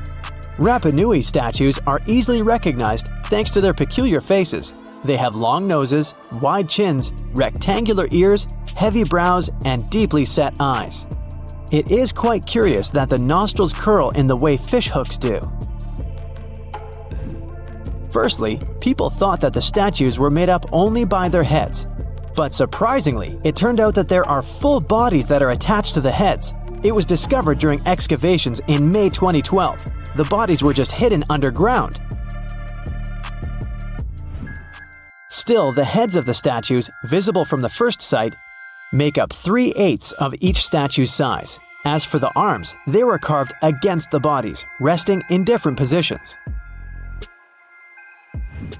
Most statues, 834 out of 887, were carved from the material called tuff, which is, in fact, compressed volcanic ash. Curiously, all the statues except one faced inland. It means their backs are turned to the ocean. Perhaps the reason for that was the belief that the statues were the protectors of the villagers. That's why they overlooked the settlement. The only statues not fitting into this pattern can be found at Ahu Akivi, a sacred place for the people of Rapa Nui. People keep wondering how the statues of such a huge weight have been distributed all around the island. What's more, in 1722, Visitors found a small local population between 1,500 and 3,000 people. How could it correlate with the hundreds of statues on the island? The mystery surrounding the way Rapa Nui people could move the statues challenged the researchers, not letting them back off. In the 1980s, some of them decided to recreate a statue and check the possibility of moving it around. Several decades passed, and another group of American scientists proved that the islanders could tie ropes encircling the huge statues and move them with a walking motion. They backed up their theory with practice, moving a full-size replica using this method. Actually, their idea can explain why Rapa Nui folklore states that the statues were walking with the help of magic. It explains the way the statues were transported to their designated places. Our next stop is Brazil, far from the center of Sao Paulo. That's where you can find an island that's almost impossible to get to. But if you succeed, you're unlikely to leave it. It's called Snake Island. There's no other place on the planet with such a high concentration of snakes. They are the only owners of the island, since no other animals can survive among them. The golden lancehead. They are one of the most venomous species in the world. Their venom is very powerful and fast-acting. If you let this reptile bite a raw piece of meat, the place around the bite will start to melt. Count me out. Imagine you're on this island and the snakes don't bite you. The most interesting thing you can find there is an old lighthouse. It's hidden in the dense foliage of trees. People lived on the island a long time ago. Rumor has it that the last keepers were in the lighthouse when the snakes broke in. No one has lived there ever since. How these unique snakes appeared on the island is still a mystery. The most popular legend claims that a pirate came there a long time ago. He hid a treasure somewhere on the island. Then, he left the snakes in the spot where the chest was hidden. The pirate hoped the reptiles would scare people away from his gold coins and jewelry. Since then, a few snakes have managed to increase their population thousands of times. And some of them, reportedly, are wearing jewelry. No, not really. Even if you wanted to get to the island for some reason, the patrol services would stop you. Only a few people in special protective suits can get there to conduct scientific research. Susie gets here on a small boat. As soon as she steps on the ground, she turns on the live broadcast on her phone. She records dolls hanging on trees all over the island. They have different clothes, different sizes, and faces. There are about a dozen creepy toys on every tree. Rain and hot sun deform the toys' faces. They are covered with moss and greenery and have taken eerily scary forms. There are rumors they come to life at night. Wanna check? One of the subscribers writes, "No problem," Susie agrees. The sun is going down below the horizon. Darkness falls on the forest. Susie is wandering among the trees. The moon lights her way. She makes a fire to get warm. At this moment, she hears a strange sound. She notices some movement out of the corner of her eye. The phone turns off. Susie looks up and sees one of the dolls, lit up by the flames, is turning its head in her direction. Susie screams and runs away from this place. Of course, the doll didn't move. You can notice a little bird sitting behind the toy's head. A few days later, Susie found out that one of the Mexico City locals had moved to the island in the 50s and filled it with toys. He collected dolls from landfills and canals around the island. He spent several days decorating every tree. In the beginning, it looked strange and exciting for tourists. Then, as the dolls began to age and rot, this place became more attractive for people. There are several legends about the reasons for his obsession. Okay, Susie's had enough of these mysteries and creepy places. Now she wants to admire something majestic that was created by nature. She arrives in California's Sequoia National Park, where the most giant trees in the world grow. She's looking with an open mouth at the biggest tree in the world, a giant sequoia. Its name is General Sherman, and it's about 2,000 years old.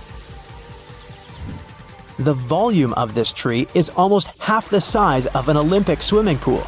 Despite its age, it's not the oldest one. There are redwoods in the park that appeared 3,000 years ago. and the tallest tree in the world grows here, in California. It's a redwood that belongs to the sequoia family. It's called Hyperion. This is 1/3 of the Eiffel Tower's height. Just imagine what kind of view you can see from the tree's top. Now Susie is on the island of Madagascar. She's going to see unique baobab trees. They look like something has ripped them out of the ground, turned them upside down, and shoved them back in.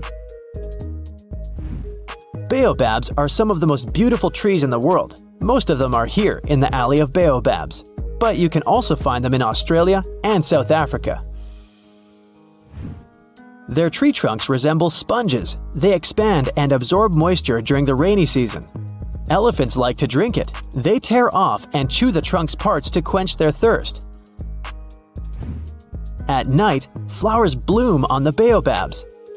They smell like sour milk and attract bats. But the most interesting thing is that the baobab doesn't dry out and doesn't fall like other trees after the end of its life. It crumbles, settles, and leaves a pile of pieces on the ground. Well, you're on a ship when you notice some water foaming nearby. It looks as if a huge vessel has just sunk there, but you don't see any debris. Steam is rising over the water and large bubbles appear on the surface. In a couple of minutes, you see a small piece of land appear right in front of your eyes. It's releasing flames and lava. Millions of gallons of water evaporate in the mouth of the volcano. Frightened, you get away from this place. For the next 3 years, the small island covered with volcanoes will be slowly emerging from the water. Every day, it'll erupt and fill the sky with black ash. When the ash settles, it'll get mixed with the water and form the shore. This eruption lasted 3 years, and finally, by 1967, the island of Surtsey on the southern coast of Iceland was fully formed. Surtsey is one of the few islands that have emerged from the depth to the surface of the sea. But it's almost impossible to get here. The island has a unique ecological system, and scientists want to find out how it's going to develop without human influence. Only a few people from all over the world have permission to walk around the island. This next place looks unwelcome from afar. We're now in Australia, in the Tasman Sea. Here, a huge ridge resembling a sharp fin of a giant shark sticks out of the water. The height of this mountain is 1,800 feet, which is almost twice the height of the Eiffel Tower. This place is called Ball's Pyramid. It's located in the center of an uninhabited volcanic island. It's difficult to get here because of the inaccessible rocky landscape of the place. The island was first discovered in 1788. At that time, I wasn't around then. It was considered barren and devoid of life. But more than 200 years later, in 2001, a group of scientists arrived at the island, and they found some incredible creatures there. They accidentally discovered the rarest insect in the world. It happened when the researchers reached the island, climbed to the height of more than 100 feet, and spotted a bush. Under it, they saw a colony of bugs known as land lobsters, or walking sausages. These creatures belong to the family of stick insects. Each of them is about 6 inches in length. This is the length of a spicy bratwurst. Add a little mustard and relish? Yum! Oops, back to bugs. That day, people found 27 insects, but since then, their population has begun to increase. These creatures were believed to have become extinct in the early 20th century. But to the contrary, they somehow managed to get to the Ball's Pyramid and survive. Our next stop is Brazil, almost 93 miles from the center of Sao Paulo. That's where you can find an island that's almost impossible to get to. But if you succeed, you're unlikely to leave it. It's called Snake Island. There's no other place on the planet with such a high concentration of snakes. According to researchers, there are about 5 snakes for 10 square feet of land there. They are the only owners of the island, since no other animals can survive among them. Snakes there are one of the most venomous species in the world, the golden lanceheads. These snakes are about 1.5 feet in length. Their venom is very powerful and fast-acting. If you let this reptile bite a raw piece of meat, the place around the bite will start to melt. Wow, count me out. Now imagine you're on this island and the snakes don't bite you. The most interesting thing that you can find there is an old lighthouse. It's hidden in the dense foliage of trees. People lived on the island a long time ago. Rumor has it that the last keepers were in the lighthouse when snakes broke in. No one has lived there ever since. How these unique snakes appeared on the island is still a mystery. The most popular legend claims that a pirate came there a long time ago. He hid a treasure somewhere on the island. Then he left the snakes in the spot where the chest was hidden. The pirate hoped the reptiles would scare people away from his gold coins and jewelry. Since then, a few snakes have managed to increase their population thousands of times, and some of them, reportedly, are wearing jewelry. Nah, not really. If you ever wanted to get to the island for some reason, the patrol services would stop you. Only a few people in special protective suits can get there to conduct scientific research. The next island is located 17 miles south of the center of Mexico City. You can easily get here. There are no poisonous animals, nobody guards the place, and the island's landscape allows you to moor a boat. But most likely, you'll want to leave this place as soon as you walk there for a while, especially if you arrive at night. Dolls are hooked on trees all over the island. These toys have different clothes, different sizes, and different faces. You can find dozens of dolls on almost every tree. In the middle of the 20th century, one of the residents of Mexico City moved to this island and began to fill it with toys. He picked the dolls up from landfills and canals all over the island. It took him several decades to decorate each tree. In the beginning, it looked strange and interesting. Thousands of tourists came here to see the island. Then, the dolls began to age and rot. Rains and hot sun deformed their faces. Covered with moss, they started to take terrible shapes. But the worst thing is that some people believe these dolls come to life at night. Imagine wandering alone on this island under the light of the moon and suddenly noticing a hanging doll without one eye. Ew! It's turning its head in your direction. A second later, you're already jumping into the boat and sailing away as fast as possible. One of the most unsafe and inaccessible places on Earth is located in the waters of the Bay of Bengal. This is North Sentinel Island. It's a small piece of land that looks like a tropical paradise. But you won't get here for two reasons. Since 1956, any trips to this island have been prohibited by law. There are always several ships going around and patrolling the area. The second reason is located on the island itself. Imagine you've managed to get past the patrol boats. You're sailing on a small boat to the shore. Crystal clear water surrounds you. You can even notice passing fish and beautiful coral reefs. Ahead, you see the golden coast and bright green trees, and among them, you notice small dots. You get closer, and an arrow whizzes by a few inches away from your face. The next arrow is stuck in the wooden hull of the boat. The dots you noticed before are people, the local Sentinelese tribe. They're standing with bows, releasing arrows, and throwing spears at you. They are screaming something and waving their hands. You understand they are not happy to see you and will do everything to prevent you from reaching the shore. The Sentinelese have long been isolated from the whole world and are now defending their island in such an assertive way. They don't seem to be afraid of anything. Once, a helicopter flew to the island, and the locals still threw their spears and shot arrows at it. It's forbidden to approach the place, not only because it's unsafe for tourists, but also to protect the local tribe from the dangers of civilizations. People from the continent can easily bring some disease to the island and infect its inhabitants. The locals don't have immunity, even from the flu or a simple cold, never mind smartphones. In addition, the island is surrounded by a coral reef, and this makes it very difficult for large ships to reach the shore. Despite all the prohibitions and the danger, many people have tried to get to the island.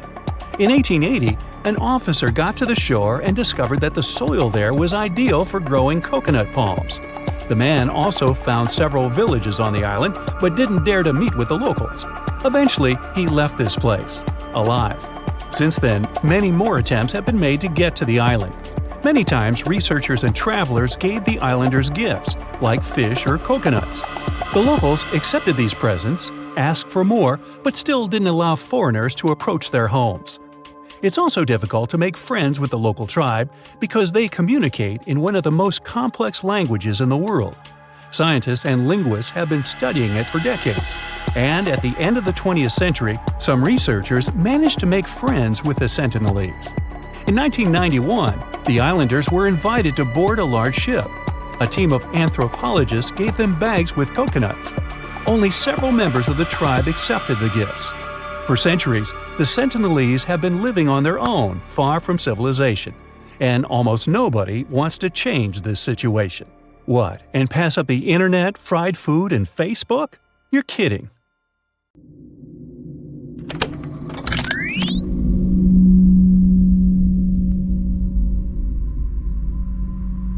Hear that? Pretty annoying, isn't it? It's the sound at a frequency of 50 Hz.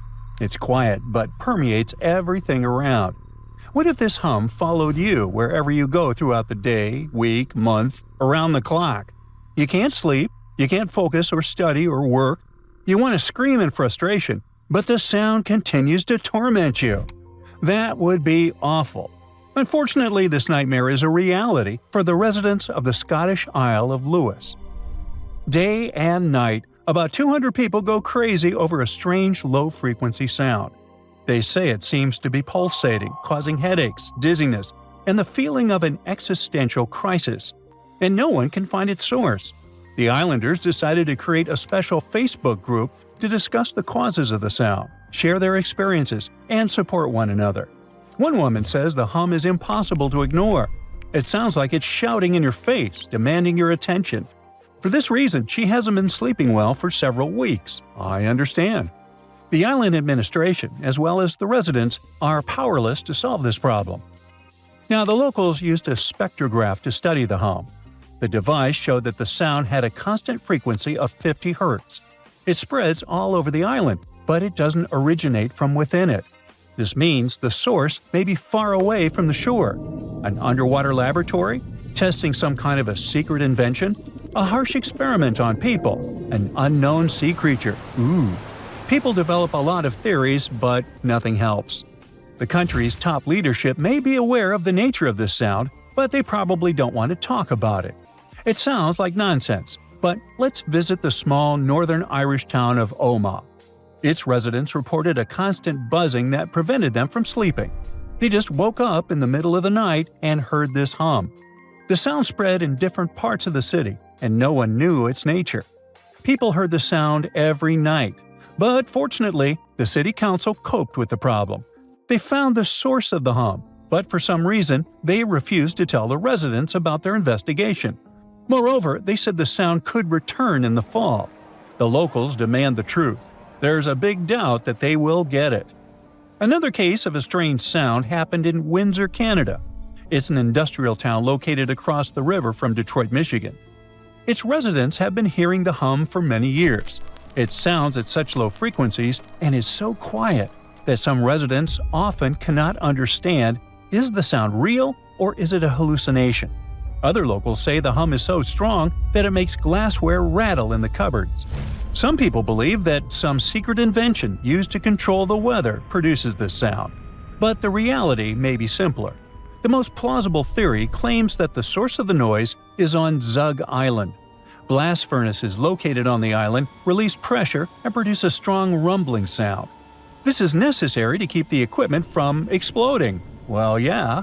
According to this theory, the sound gets reflected from metal drums and machines and then goes beyond the island and crosses the Detroit River directly into Windsor. It sounds realistic, but no one has confirmed this theory. Yeah, there have been investigations. The Canadian authorities compiled a report, but it was kept secret. The only thing the locals received was an official comment on the city's website. Quote, "While it is not possible to extract the exact source of the hum, possible sources may include quarry activity or industrial ventilation systems." End quote.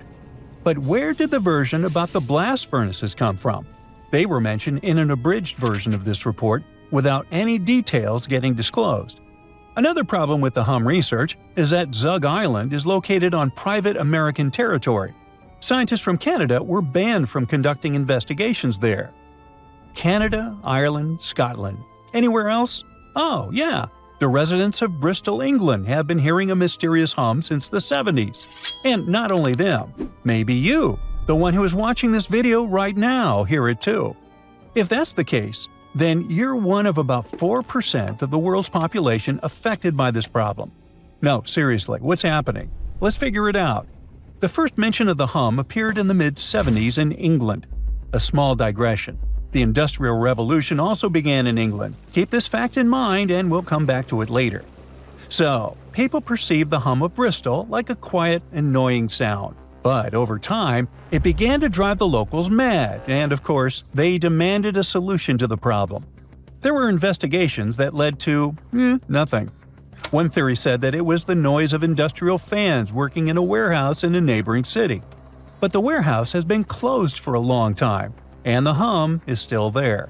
In 2015, scientists suggested that ocean waves could cause the annoying sound.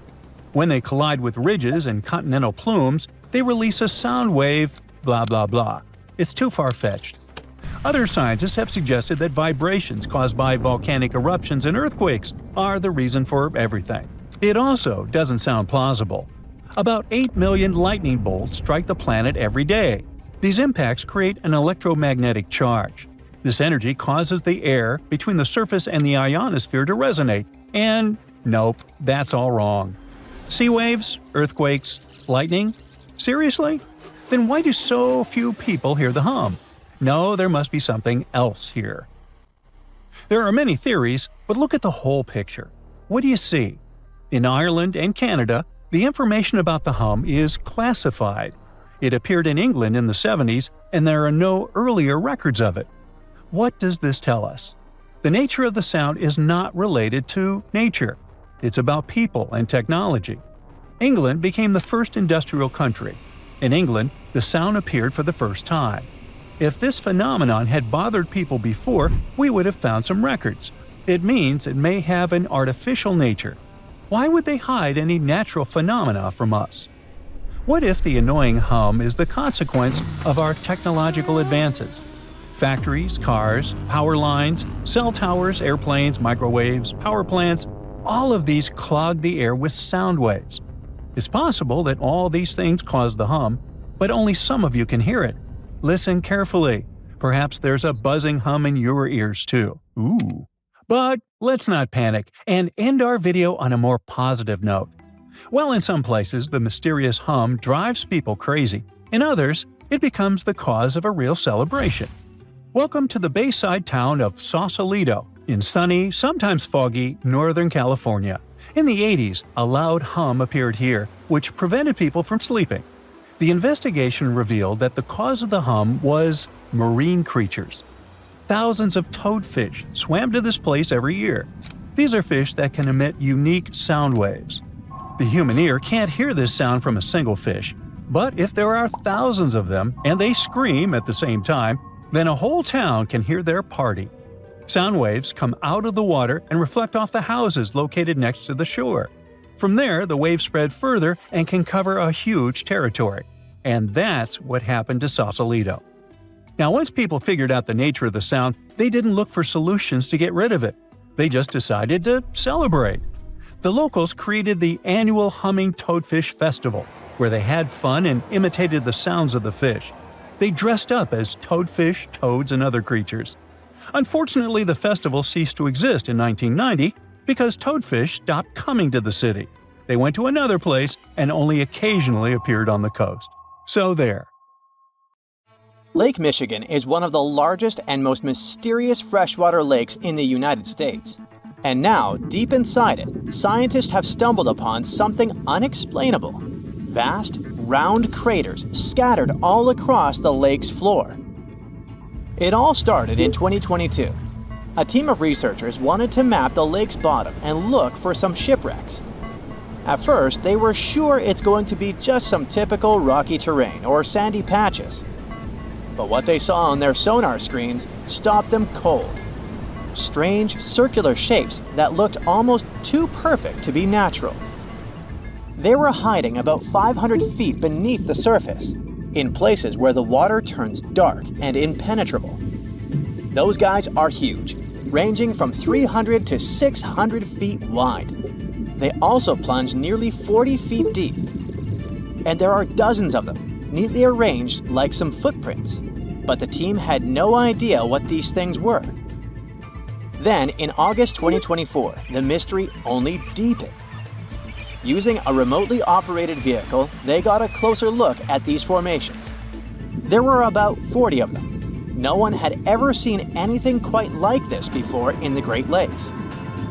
What could have created those craters? Could they be ancient?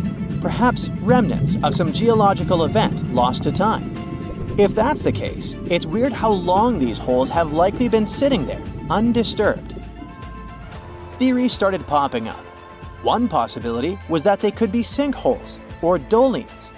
Those are basically holes that suddenly appear in the ground when the surface layer collapses.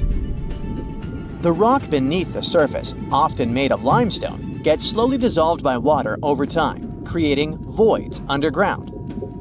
When the surface of those voids can no longer hold its own weight, it caves in, and this forms a hole. Think of it like when you poke a straw through the lid of a drink. Sinkholes can be small dips or huge, spanning up to 2,000 feet. They can happen gradually or all at once. Sometimes they can swallow entire cars or even buildings. And Lake Michigan sits on limestone bedrock. It erodes pretty easily when water flows through it. Sinkholes like these have already been found in Lake Huron, and they look kinda similar. But there are some plot holes, no pun intended, with this theory. For example, it's wild how they all would be so huge. It's also weird and pretty rare for sinkholes to occur in a lake bed. They also kinda resemble a straight pattern. They seem to extend generally southward, forming a loose line, which is pretty weird. If these are sinkholes, then they're definitely not playing the usual geological rules. Though it might be some new, unusual process at play beneath the lake's surface that we haven't discovered yet. There's another theory though: glaciers. Glaciers are wild rivers of ice. They covered much of the Earth during the last ice age, and they're incredibly powerful. While they might move slowly, sometimes only a few inches per day, they have such immense weight that they can reshape entire landscapes over thousands of years. Glaciers can grind and scoop the land beneath them. They're basically like colossal bulldozers. Their weight, combined with the slow but steady movement, grounds down everything beneath them: rocks, soil, even bedrock. This can create deep gouges in the Earth's surface, called glacial troughs. During the last ice age, there were lots of glaciers all over the northern US, including the Great Lakes region.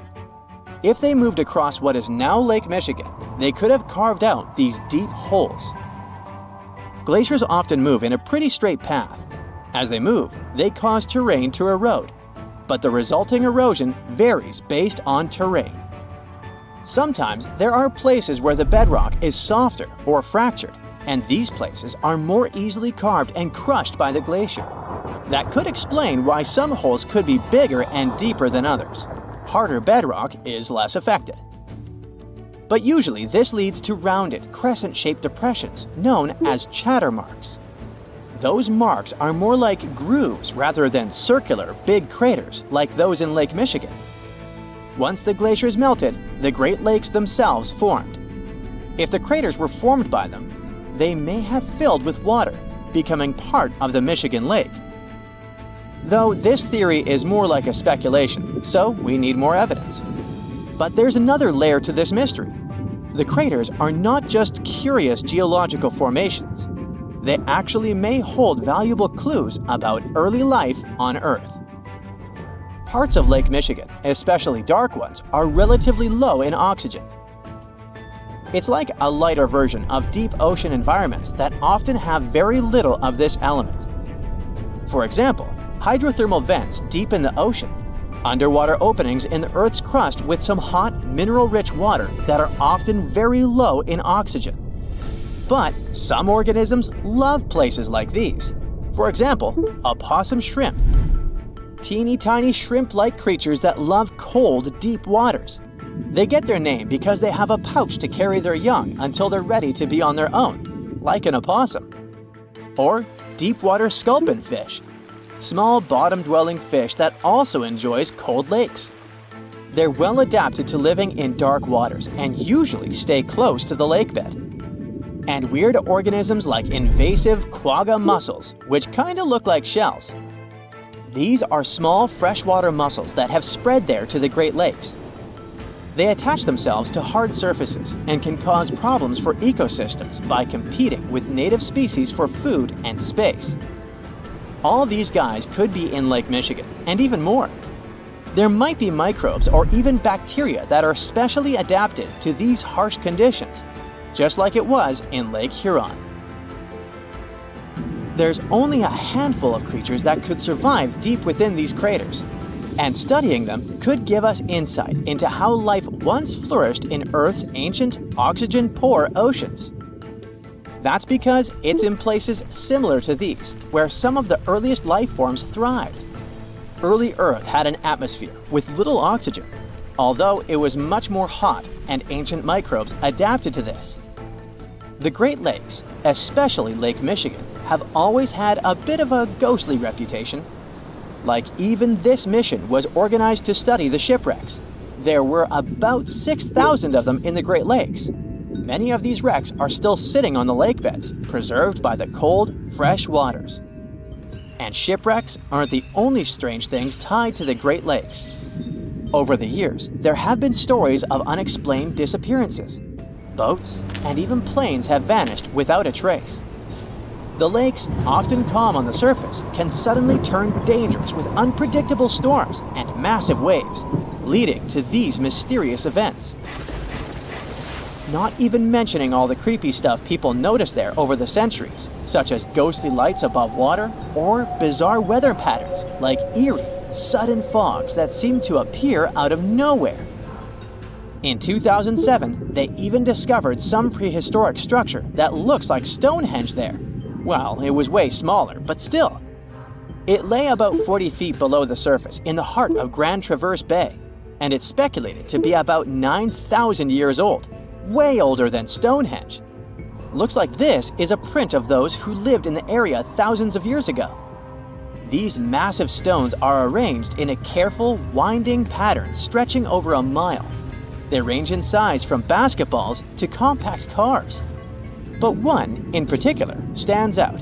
A boulder 3.5 to 4 feet tall, 5 feet wide.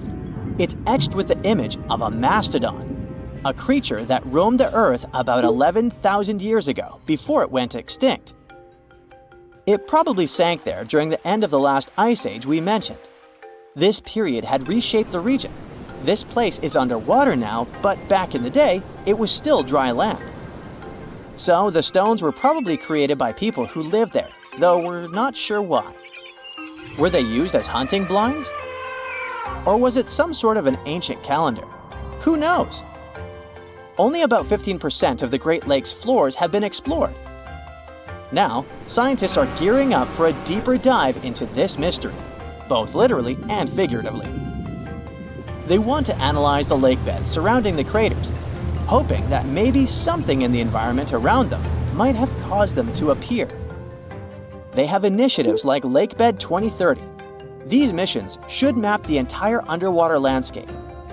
This would help us learn tons of interesting stuff about Lake Michigan and our planet's past. Who knows what other secrets these dark waters hide? There are mysterious plasma bubbles floating around the pyramids of Giza. As bizarre as that might sound, let's get one thing clear right off the bat.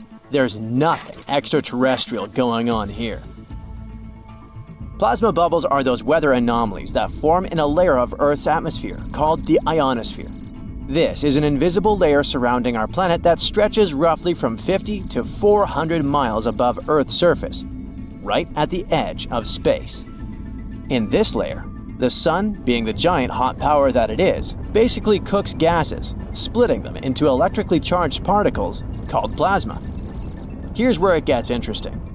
At night, especially near the equator, these charged particles get disturbed, and when a bunch of them suddenly vanish at the same time, it forms what we call a plasma bubble. Imagine it like a big empty pocket where the plasma is missing or its quantity is lowered. But it's only considered a plasma bubble if this phenomenon occurs on a large scale, typically around 62 miles in size. If you're already packing your suitcase for Egypt and have put binoculars to look at the tips of the pyramids, I'm sorry to say that we can't see these plasma bubbles with the unaided eye. It's all happening way above our heads, completely invisible to us. Scientists need to use special equipment, like the Latitude Long Range Ionosphere Radar, or LARID, to detect these bubbles. This advanced technology helps researchers track and observe the movement and formation of plasma bubbles in real time. This formation, by the way, can be triggered by solar storms. That brings us to November 2023, when an impressive solar storm occurred. On a scale from 1 to 5, this one was classified as a G3, which is considered a strong event. Solar storms occur when sunspots are basically cooler, darker areas on the sun's surface, release bursts of energy into space. These flares triggered several geomagnetic storms on Earth. While this might sound like doomsday stuff, it didn't disrupt our daily lives too much. In fact, it was great news for skywatchers, since the solar storm created stunning auroras, with the northern lights visible as far south as Greece and Turkey. But this particular storm in 2023 also had another interesting consequence.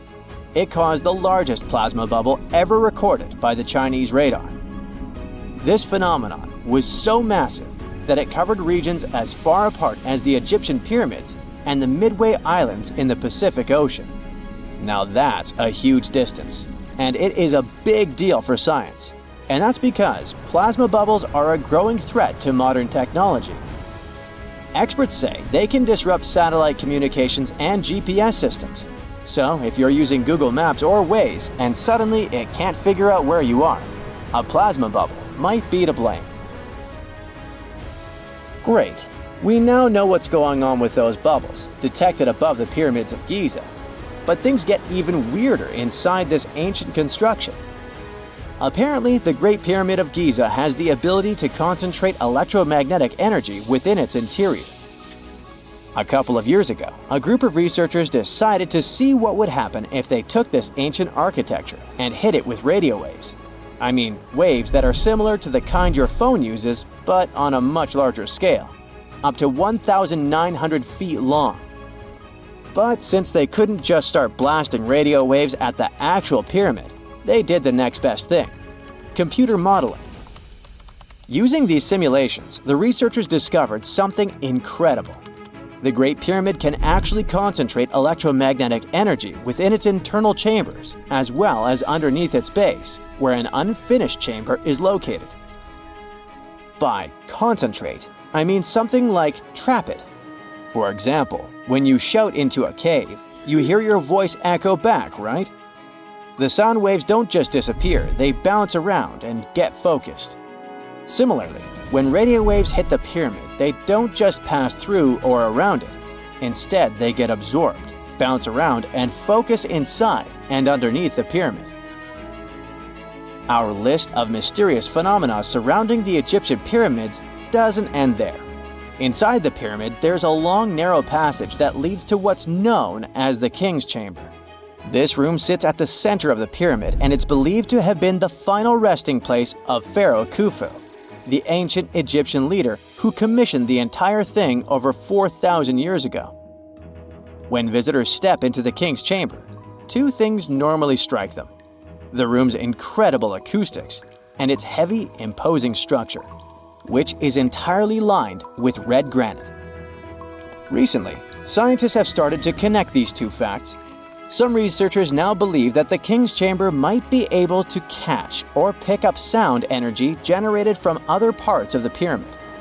In other words, this room might have been designed to amplify sound in a way that no other chamber in the pyramid can.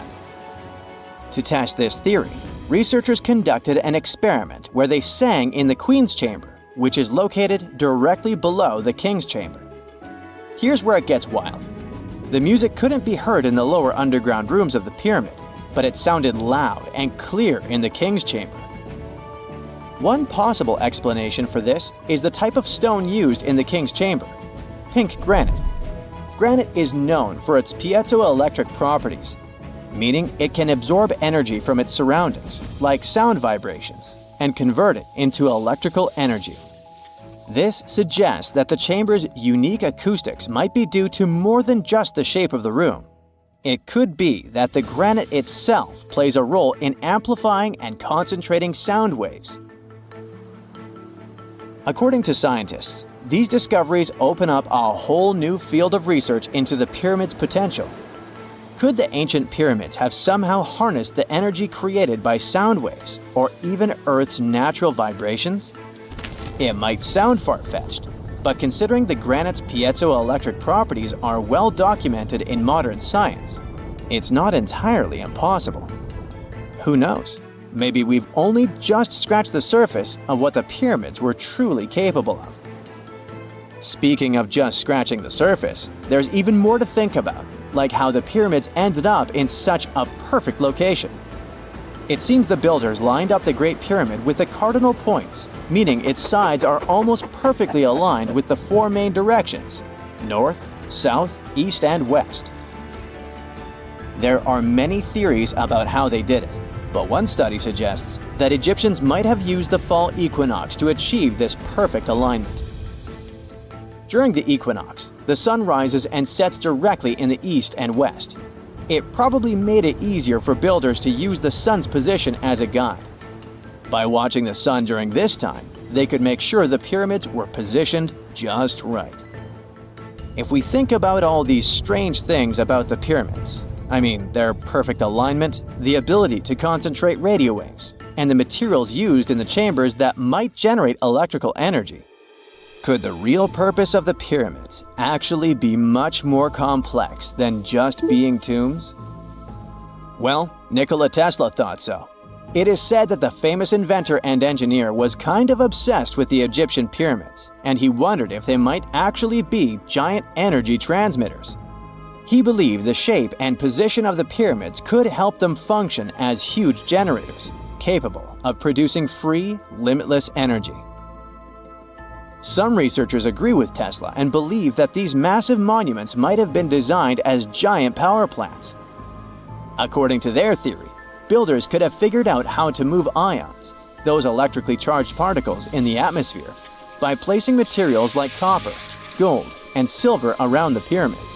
So, it's definitely possible that the ancient Egyptians created a sustainable, renewable power source.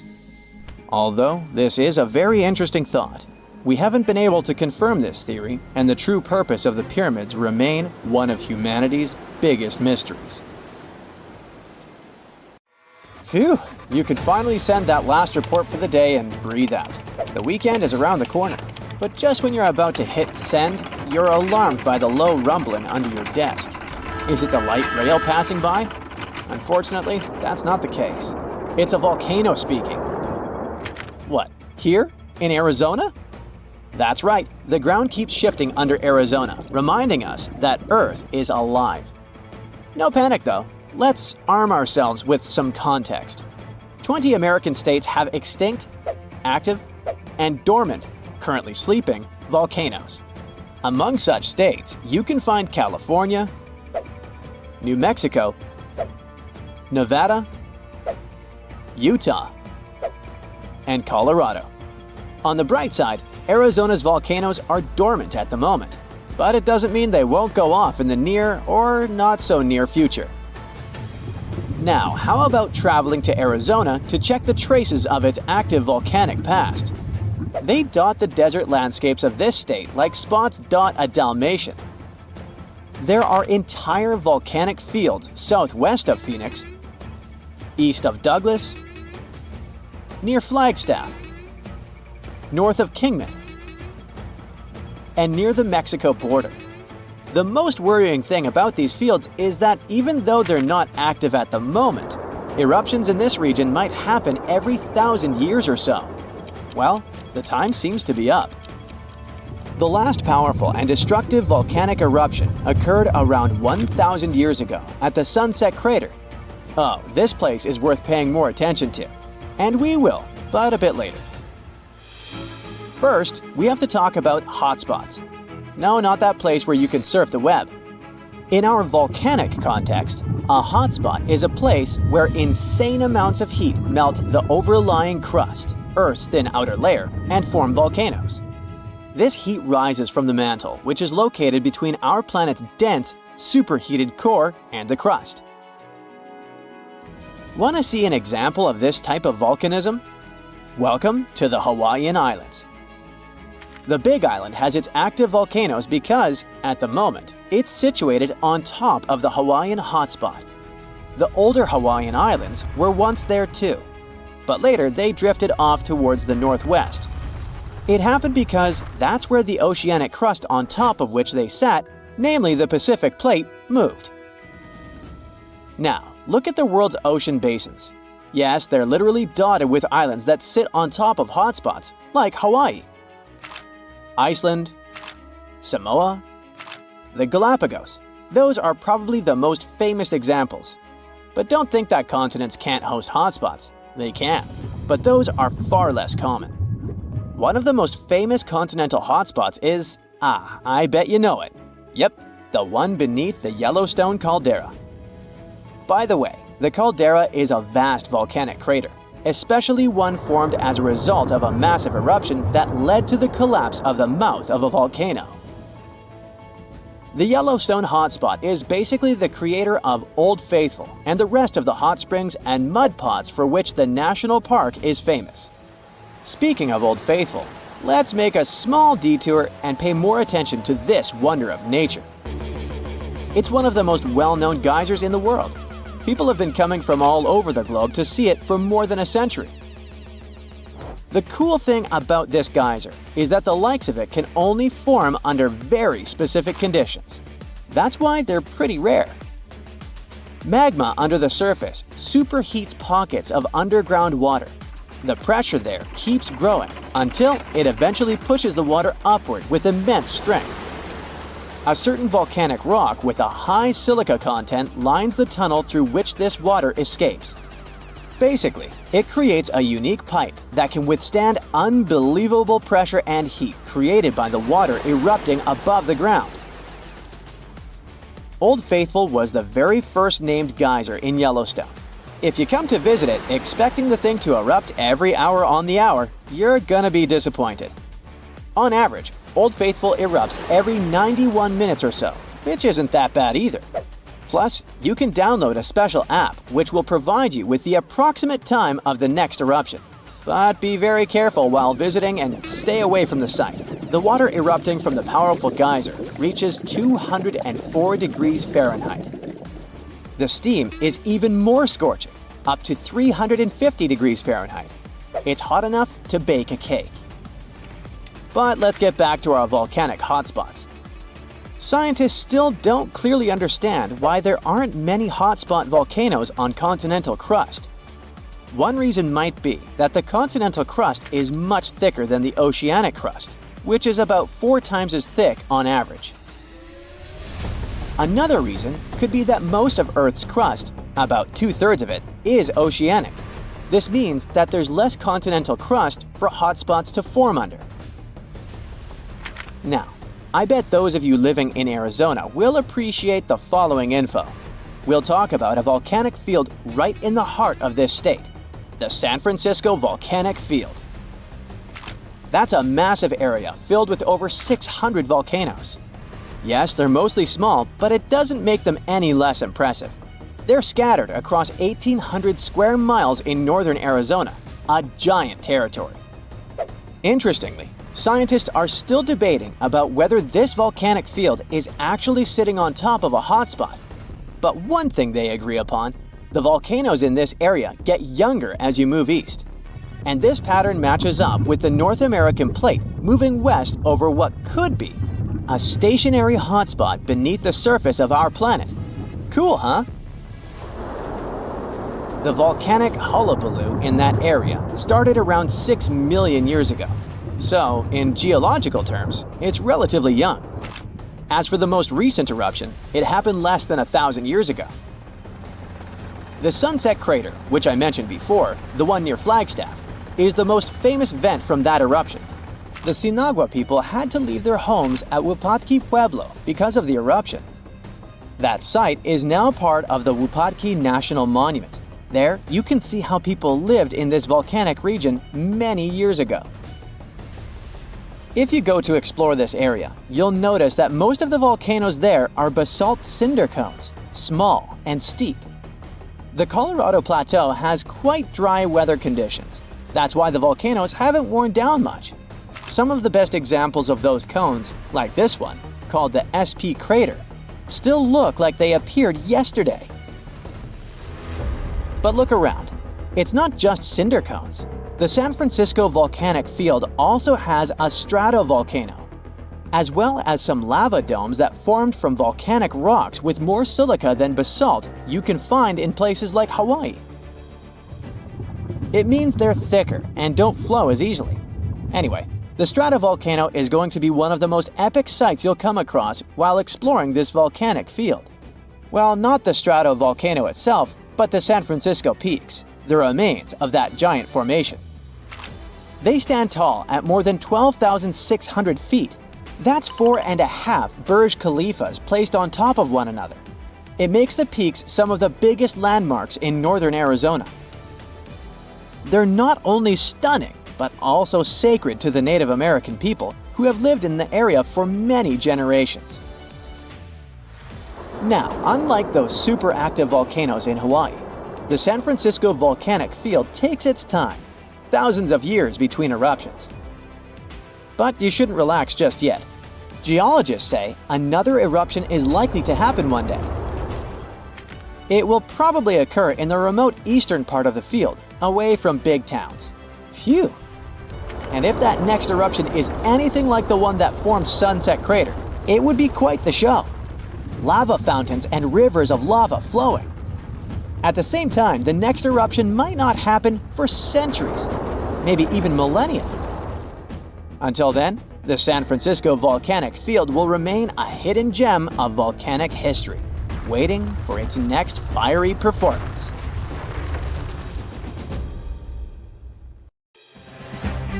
Hey now, get ready to dive into the Sea of Mysteries, also known as the Black Sea. It is the largest inland body of water in the world, bigger than the entire state of California. It has dozens of lost ships and some secret underwater tunnels. And some people believe it's an ancient quarry that was mined out in 6 stages. The Black Sea has distinct vertical layers that don't mix, with higher and lower salinity. The salty water comes from the Mediterranean, and fresh water comes from rivers.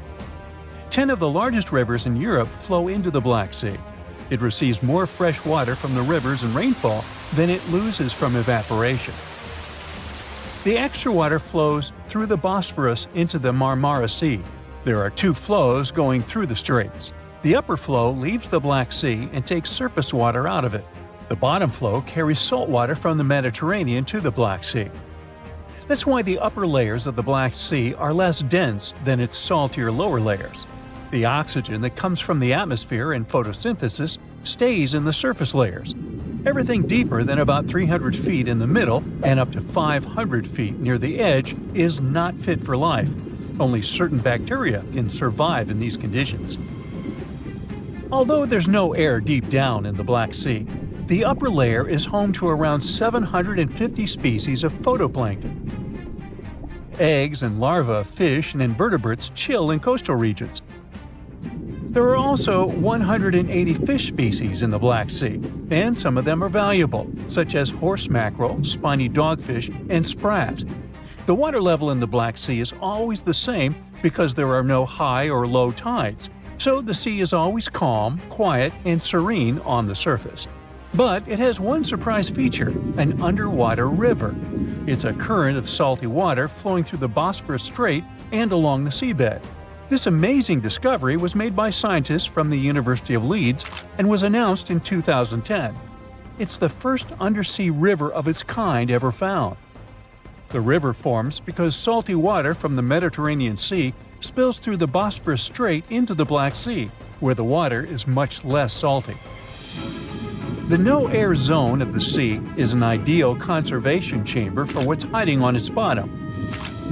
The Black Sea is like a treasure trove for shipwrecks, and we discovered it by accident. Some maritime archaeologists were studying sea levels to see how quickly the water levels rose after the last ice age, and they ran across over 40 previously unknown shipwrecks as a complete bonus. Researchers used 2 remotely operated vehicles to explore the seafloor and the wrecks. Thanks to it, we have a video and detailed 3D images of the ships that were stitched together from thousands of high-resolution photos.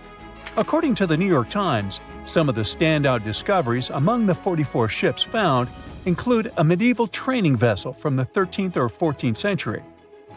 Expedition members nicknamed another ship from the Ottoman Empire the Flower of the Black Sea for its beautiful petal carvings. The team also noticed unusual details on other ships, like coiled ropes, chisel marks, rudders, and other carvings. So far, they haven't announced any plans to excavate the shipwrecks, but the ships might be filled with historical treasures like books, parchments, and documents. It's worth a try to rescue them. The most extraordinary discovery in the Black Sea is what archaeologists believe to be the world's oldest intact shipwreck. It has been lying undisturbed for over 2,400 years. This ancient Greek vessel, 75 feet long, was found with its mast, rudders, and rowing benches all still in place, over a mile beneath the surface. Researchers believe the ship was a trading vessel, like those depicted on ancient Greek pottery, such as the Siren vase in the British Museum. This vase, or vase, dating from the same period, shows a vessel carrying Odysseus past the Sirens. The team took a small piece for carbon dating, and the results confirmed it as the oldest intact shipwreck known to humankind. The fact that it's so elaborate and well preserved deserves a standing ovation for shipbuilders of the ancient world. Without microbes, worms, or other creatures to eat away the wrecks, it's no wonder the ships are in almost perfect condition. If the Titanic had sunk in these waters, we would have found it in a much better state now, not being eaten by nasty underwater microorganisms. Now, there's an interesting theory called the Black Sea Deluge hypothesis, which suggests a huge flood happened around 7,500 years ago. 2 geologists in the 1990s suggested that at the end of the last ice age, when the Earth's climate was heating up, ice sheets were melting and sea levels were rising. The Black Sea was a much smaller freshwater lake. It was separated from the Mediterranean Sea by a natural dam at the Bosphorus Strait. As global sea levels rose, the Mediterranean overflowed into the Black Sea basin. They suggest the sea level rose by 6 inches every day, flooded coastal settlements, and changed the environment for good. Samples from the Black Sea floor show a sudden shift from freshwater to marine species around that time, which means there was a rapid influx of salt water. Underwater surveys have also found what look like the old shorelines and human-made structures. So, people were living in areas now submerged by the Black Sea. Plus, the timing of this flood matches up with known patterns of human migration into Europe, Asia, and Africa. They also say this flood could be the terrible flood from the story of Noah's Ark. Critics of the deluge theory say the evidence isn't as straightforward as it seems. Some think the transition from freshwater to saltwater in the Black Sea was more gradual than one sudden flood. They're also debating if people left the settlements before they went underwater or as a result. An old chronicle that's been around for about a century says there were 2 underground tunnels starting in what is now Romania and Bulgaria and stretching all the way under the Black Sea to Turkey. Back in the day, peasants used these tunnels to move their flocks of sheep to the Ottoman Empire and countries on the Asia Minor Peninsula. Who built these tunnels and why they run under the sea is a complete mystery. At some point, the entrances to these tunnels were sealed off for national security and were under tight guard. The security forces knew all about these massive tunnels and kept them off limits. In the 1980s, a group of people working on the Danube-Black Sea Canal accidentally found another entrance to these mysterious tunnels. This one was in a cemetery in a town of Romania. Canal workers used it to regularly cross over into Bulgaria. One more cool thing about these 2 tunnels is that some people think they were built thousands of years ago. If you ever try to dig a tunnel under the sea, you'll know how tricky it is even now with all the tech we have. So if the tunnels are really that old, whoever built them was super advanced for their time. Now, there's an urban legend that says that the Black Sea has its own version of the Bermuda Triangle. Fishers describe some wild whirlpool that appears out of nowhere and drags entire flocks of birds, ships, and even small islands under the sea. And once, things got even wilder with a ship that vanished under weird conditions in 1944. It was during daylight, and some black fog with green flashing sparkles suddenly surrounded the vessel. No one has ever seen it since, and no one knows for sure if the story is true.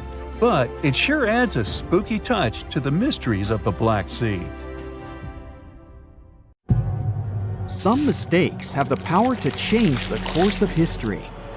One such story has to do with an old, boring key that could have saved the Titanic from its infamous demise. The key belonged to the crow's nest locker that housed binoculars, which could have helped the lookouts spot the iceberg sooner. There's more. The key wasn't even on board the ship when it set sail. The second officer took it with him when he was taken off the ship at the last minute. As the story goes, the officer forgot to hand the key over to his replacement in his hurry to disembark. So, when the lookouts were in desperate need of binoculars, they were out of luck. One of the lookouts, named Fred Fleet, even testified that if they had had binoculars, they would have spotted the iceberg in time to avoid it. And when asked how much sooner, Fleet replied, "Enough to get out of the way." In 2015, some auctioneers got their hands on Blair's key and presented it as one of the most important artifacts from the Titanic. They truly believed it could have saved the ship.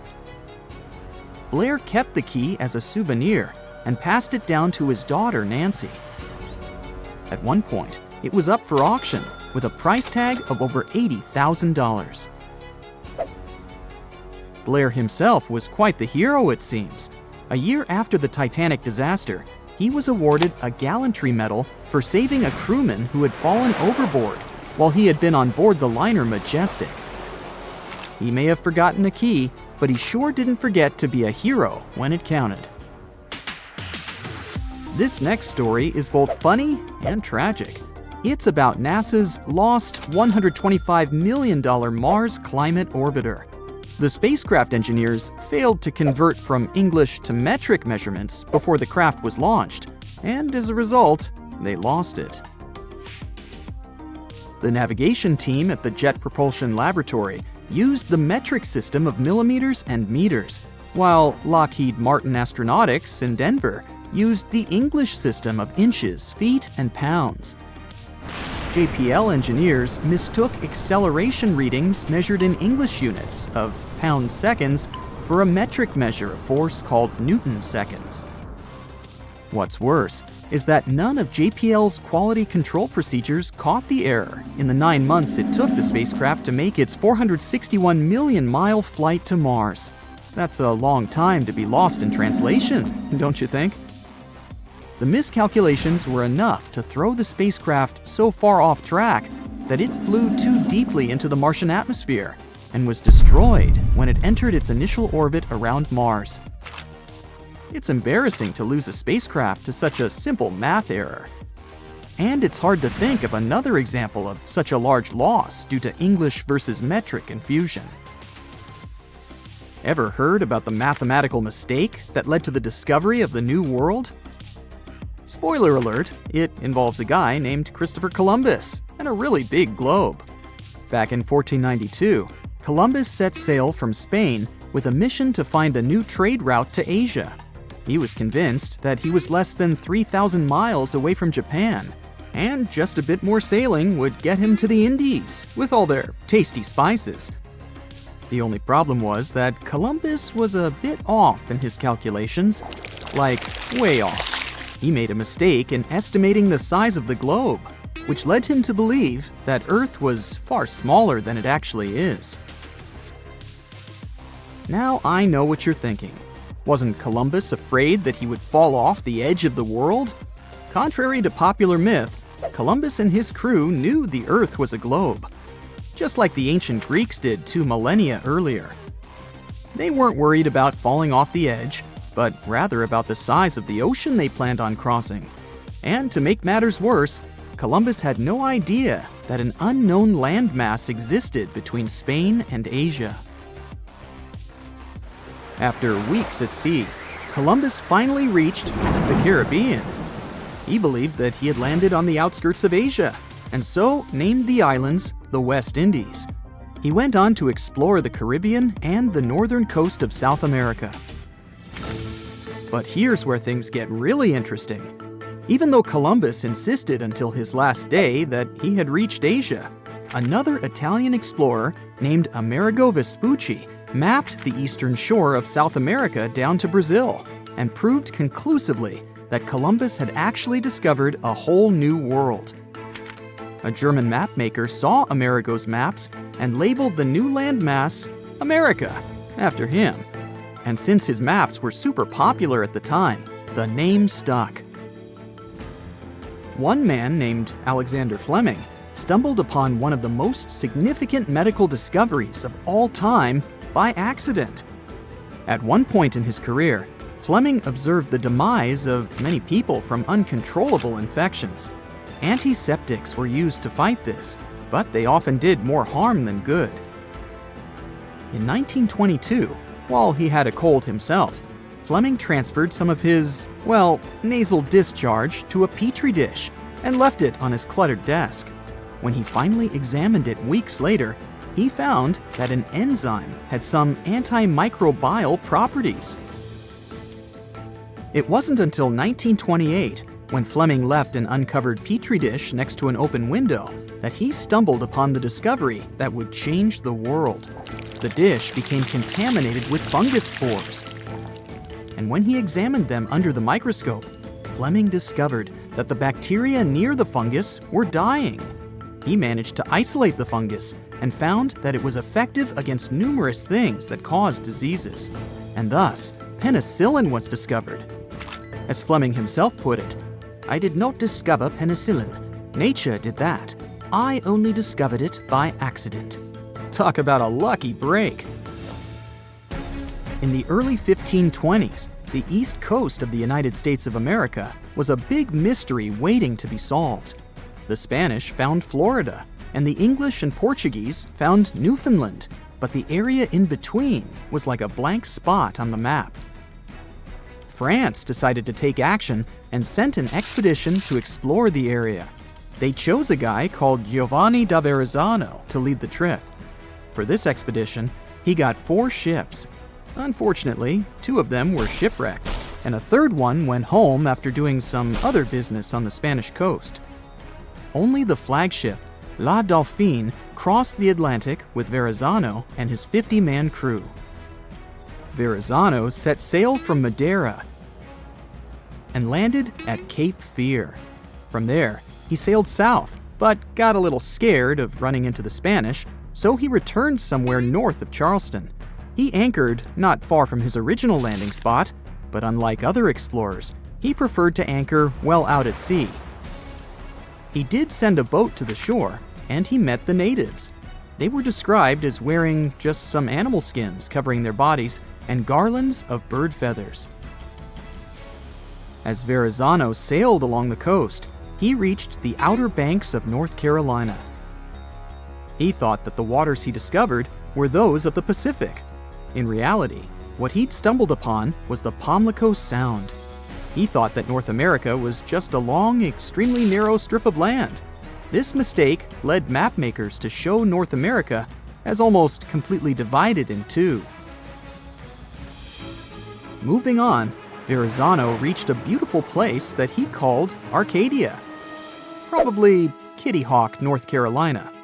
Sailing further north, he missed the entrances to Chesapeake and Delaware Bays because he kept quite far from the coast until New Jersey. Then, the moment we've all been waiting for, Verrazzano discovered New York Harbor, and he anchored in the Narrows. Later, it was named after him, and now it is spanned by the Verrazzano Narrows Bridge. Once Verrazano's Sea appeared on the map, it became widely accepted and impacted loads of future explorers. For example, Henry Hudson went looking for a passage to the Pacific in the middle latitudes of the continent. But, as it turns out, the Englishman never did find the Pacific Ocean anywhere near Virginia. And the cartographic myth eventually faded away. It's funny to think about how a mistaken belief could have such an impact on history. This region between Florida and the Bahamas is a famous place for studying various marine life. However, there's a mysterious phenomenon that happens here each year, the reasons for which scientists have yet to figure out. At times, people can see these white clouds appearing on the surface of the water. In technical terms, this occurrence is called a whiting event. With the information they have so far, scientists believe that the white patches may contain particles that are rich in carbon. The Bahama Islands do sit on a big platform of carbon, which stays hidden under the water. Another suggested theory for these unusual clouds is that maybe they're caused by blooms of tiny plants in the water. Scientists have even tried to use pictures taken from above by NASA to at least try to understand the movement of these water vapors. They've figured out that the size of the white patches seems to change with the seasons, with the biggest patches happening from March to May and October to December. The average size of a white patch is about 0.9 square miles. On a clear day, satellite pictures show about 24 patches. Other studies show that these events happen more often in places with considerable amounts of sediments at the bottom of the ocean. It's also possible that some ocean conditions make dirt and minerals float in the water. However, from 2011 to 2015, the patches in the ocean suddenly became almost 4 times larger. But by 2019, they had shrunk back down. It made scientists believe that there might be a 10-year cycle of sorts happening here, but they're not sure what causes it. They've also noticed a connection between the ocean's pH, salinity, winds, and currents. But for now, the data doesn't make a lot of sense. It's not the only secret Earth's oceans keep from us. Have you ever wondered about the deepest part of the ocean? It's known as the Mariana Trench, and it's believed to be around 6.8 miles deep, making it 5 times deeper than the Grand Canyon. The trench was first studied in 1875 with the help of a weighted rope. And in 2012, a Canadian film director reached its bottom using the Deep Sea Challenger submersible vessel. The Mariana Trench is home to some of the most bizarre creatures on the planet, like the Dumbo octopus, sea cucumber, and goblin shark. The trench takes its name from the nearby Mariana Islands, named in honor of Spanish Queen Mariana of Austria. It may be the deepest part of the ocean these days, but there's a lot we still don't know about the depths of our planet's waters. One such intriguing phenomenon is called phantom bottoms. In the 1940s, when sonar became standard equipment, ships and submarines started to detect unexpected signals from areas where no movement should technically exist. It turned out that these signals were coming from a layer consisting of jellyfish, shrimp, and other deep-sea creatures. They rise to the surface at night to feed. Interestingly, these creatures move in a calculated manner, grouping together by species. It's still a mystery to scientists how they managed to do that and why. It was once believed that animals only grouped this way to avoid predators, but the reasons behind the formation of these fake seabeds remain unknown. Recently, the scientific community has acknowledged the existence of a 5th ocean, called the Southern Ocean. This ocean is bordered by 3 of the 4 original oceans and encircles Antarctica and the lower hemisphere, with its borders touching Australia, Southern Africa, and South America. It's a unique ocean, attracting attention and sparking curiosity with its secrets and the creatures it might hold. Rumors of a monstrous creature in these waters have been circulating for some time, and recent research has provided video evidence of strange blob-like fish. The creatures were identified as the sea cucumber with the nickname the headless chicken monster. Although this species has been known since the late 1800s, there's very little information about it, including its count, behavior, and reproductive habits. There are also areas in the world where the ocean literally sparkles. It's not because of the water per se, but because of numerous creatures that have the ability to emit light, known as bioluminescence. This is pretty common among aquatic creatures, with 3/4 of all underwater life being capable of this. Bioluminescence can be found anywhere, from the surface to deep within the sea, even as deep as 2.5 miles. These creatures use light for various purposes. For example, for communicating with their own species, attracting prey, or scaring predators away. The science behind bioluminescence involves the use of 3 chemicals: luciferin, luciferase, and oxygen. This process was first discovered by a French biologist named Raphael Dubois in 1887. If you want to know the difference between real bioluminescence and artificially created light, look for neon blue, green, or red sparkles spread over a large area in the ocean. This can create a captivating and magical effect, much like glitter or stars in the sky. And it's often because of squid, small crustaceans, and algae found in shallow waters. Have you ever heard a strange noise in the middle of the night? Now imagine that, but in the middle of the ocean. There are a few bizarre sounds that have been heard and recorded, like the bloop and Julia. Most experts think they come from big things, like icebergs scraping the ocean floor. But what if that's not the answer? In 1997, scientists were listening to underwater volcano noises in the Pacific using underwater microphones called hydrophones. One day, they heard a very loud and strange sound that was different from anything they had heard before. They called the sound the bloop. They couldn't figure out what was making this sound and thought it could be coming from a secret underwater mission, ship engines, whales, or an unknown sea creature. Years went by, and researchers continued to try and find the source of the bloop by putting hydrophones closer to Antarctica. In 2005, they finally discovered that the bloop was caused by icebergs breaking off glaciers and falling into the ocean. This phenomenon is called an icequake. With Earth's overall temperature rising each year, icequakes are happening more often, causing glaciers to crack and melt into the ocean. Then, on March 1st, 1999, a loud noise was again heard underwater in the Pacific. The U.S. National Oceanic and Atmospheric Administration thought it was probably an iceberg breaking too, but the sound was different.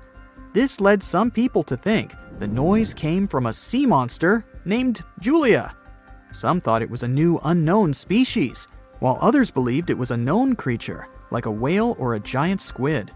Some even thought it could be a prehistoric animal. To this day, there's no proof that any of these theories are true. Then there's a story of an island that was swallowed whole by the ocean. It was called Burmeha, and it was a tiny and uninhabited island located at the northwest of the Yucatan Peninsula. Just a century ago, it was known to be located in the Gulf of Mexico, but now it's vanished, leaving everyone puzzled. In the past, Bermeja was frequently depicted on maps created by Spanish explorers during the 16th and 17th centuries. Although its location and name varied slightly, no one ever doubted it existed. However, starting from the 18th century, the island's presence on maps started to fade until it finally disappeared completely. So, what could have happened to it? 3 official investigations were conducted in 2009 with the help of the most advanced technology. But Burmeha remained a mystery. Could it be possible that the island never existed and was simply a fabrication created by early explorers to deceive their rivals? Some people believe that countries made maps with inaccuracies to prevent their enemies from using them. Burmeha could have been one of such fake islands. Other scientists disagree. They claim that there are documents with precise descriptions of Burmeha's existence. They firmly believe the island did exist, but in a different location. There's one beautiful mountain in the southern part of Tibet called Kailash.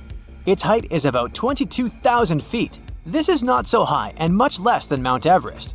But unlike Everest, almost no one has ever climbed Kailash for one unusual reason. In 1926, one famous British climber decided to get to the mountain's top and studied it for a long time. The Mountaineering Association informed him that the mountain was completely inaccessible. Despite this, he continued trying. While exploring its northern part, it started snowing at that moment. It was impossible to work in such conditions, so he gave up this idea and left. The next attempt to climb to the top of Kailash was made by another climber, Colonel Wilson. Together with his companion, they figured out the most suitable passage to the top. They were confident they would achieve their goal, but the harsh winter ruined their plan. The colonel wanted to come back again, but he never did. Another person who wanted to climb to the top was an Australian writer and climber. He explored the territory of the Tibetan mountains and saw Kailash. At that moment, he thought he would easily reach the peak. He met one local lama and asked him if it was possible to climb Kailash. Lama replied that only an innocent person, free from any sin, can get there. And this person didn't even need to climb the icy walls, as he would be able to fly up there like a bird. The writer didn't really understand what the Lama meant, but for some reason, abandoned his idea. Then in the 80s, the Mountaineering Association again considered the issue of Mount Kailash. They decided to allow conquering the peak to Reinhold Messner, an Italian researcher who was one of the first to make a solo ascent of Everest. When he heard the offer to climb Kailash, he refused to conduct an expedition. He said, "If we conquer this mountain, then we conquer something in people's souls." The climber knew that this mountain was a sacred place for local Tibetans. Pilgrims from all over the world came to its foot. Reinhold Messner knew this and didn't want to do something that could offend other people. No one is allowed to climb to the top of this mountain, but you can go to its foot to feel the energy and enjoy the beautiful view. Put a photo of the Rainbow Mountains and a canvas with a painted landscape next. It will be difficult to distinguish the drawing from reality. These mountains look like paintings. This is a real art of nature. Rainbow Mountains, located in one of the geological parks of China, shimmer with almost all the colors of the rainbow. The rocks seem to be covered with glass and reflect sunlight. This place got these colors thanks to the sandstone and minerals. These substances have been pressed for 25 million years and have made Rainbow Mountains one of the most beautiful places on Earth. We are in the Philippines. There are more than 1,000 unusual hills spread over a vast area. No, this is not a photo of chocolates. This is chocolate hills. They're small. The height of the largest reaches about 400 feet. You can quickly climb to the top in a few minutes.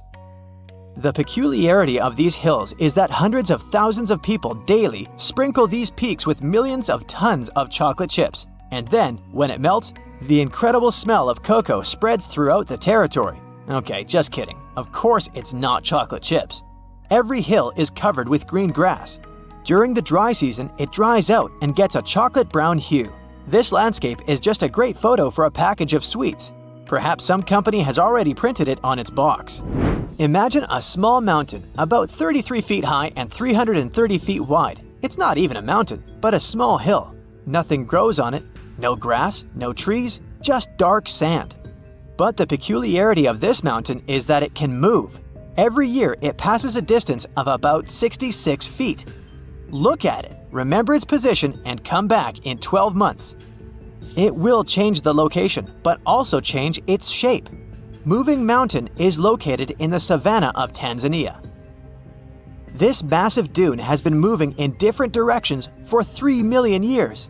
In fact, it doesn't consist of sand, but of magnetized volcanic ash. Once upon a time, a volcano erupted here. The settled ash formed these hills. If you take a handful of this ash and throw it into the air, it will be attracted to the total mass of the dune. A strong wind makes them move, but magnetic forces keep the sand together. One day, the mountain split into two parts and went in different directions.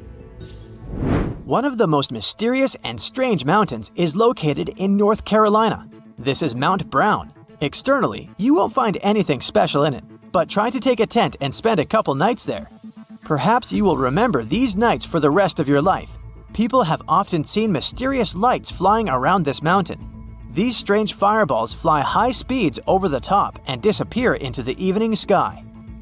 Sometimes they disappear, appear, and disappear again. At first, people thought this was the result of ignited evaporating nitrogen, but this theory was refuted. Then, someone said that the balls were the light from the locomotive's headlights, but after the railway was flooded and the train stopped working, people continued to see the lights. There were reports of white, yellow, orange, and blue lights. Many are sure that they are optical illusions. One physics professor decided to check the validity of this version. He spent several years in this region, next to the mountain. Almost every day he filmed the rock, and one day he managed to catch these strange objects. In July 2016, he recorded Brown Mountain with 2 cameras from different angles, and both filmed a flying fireball. If it were an optical illusion or glare on lenses, then one of the cameras wouldn't have captured this phenomenon. This proves that the balls are real, but their nature is still unknown. One of the men claimed he had touched the flying ball when it was flying on the highway.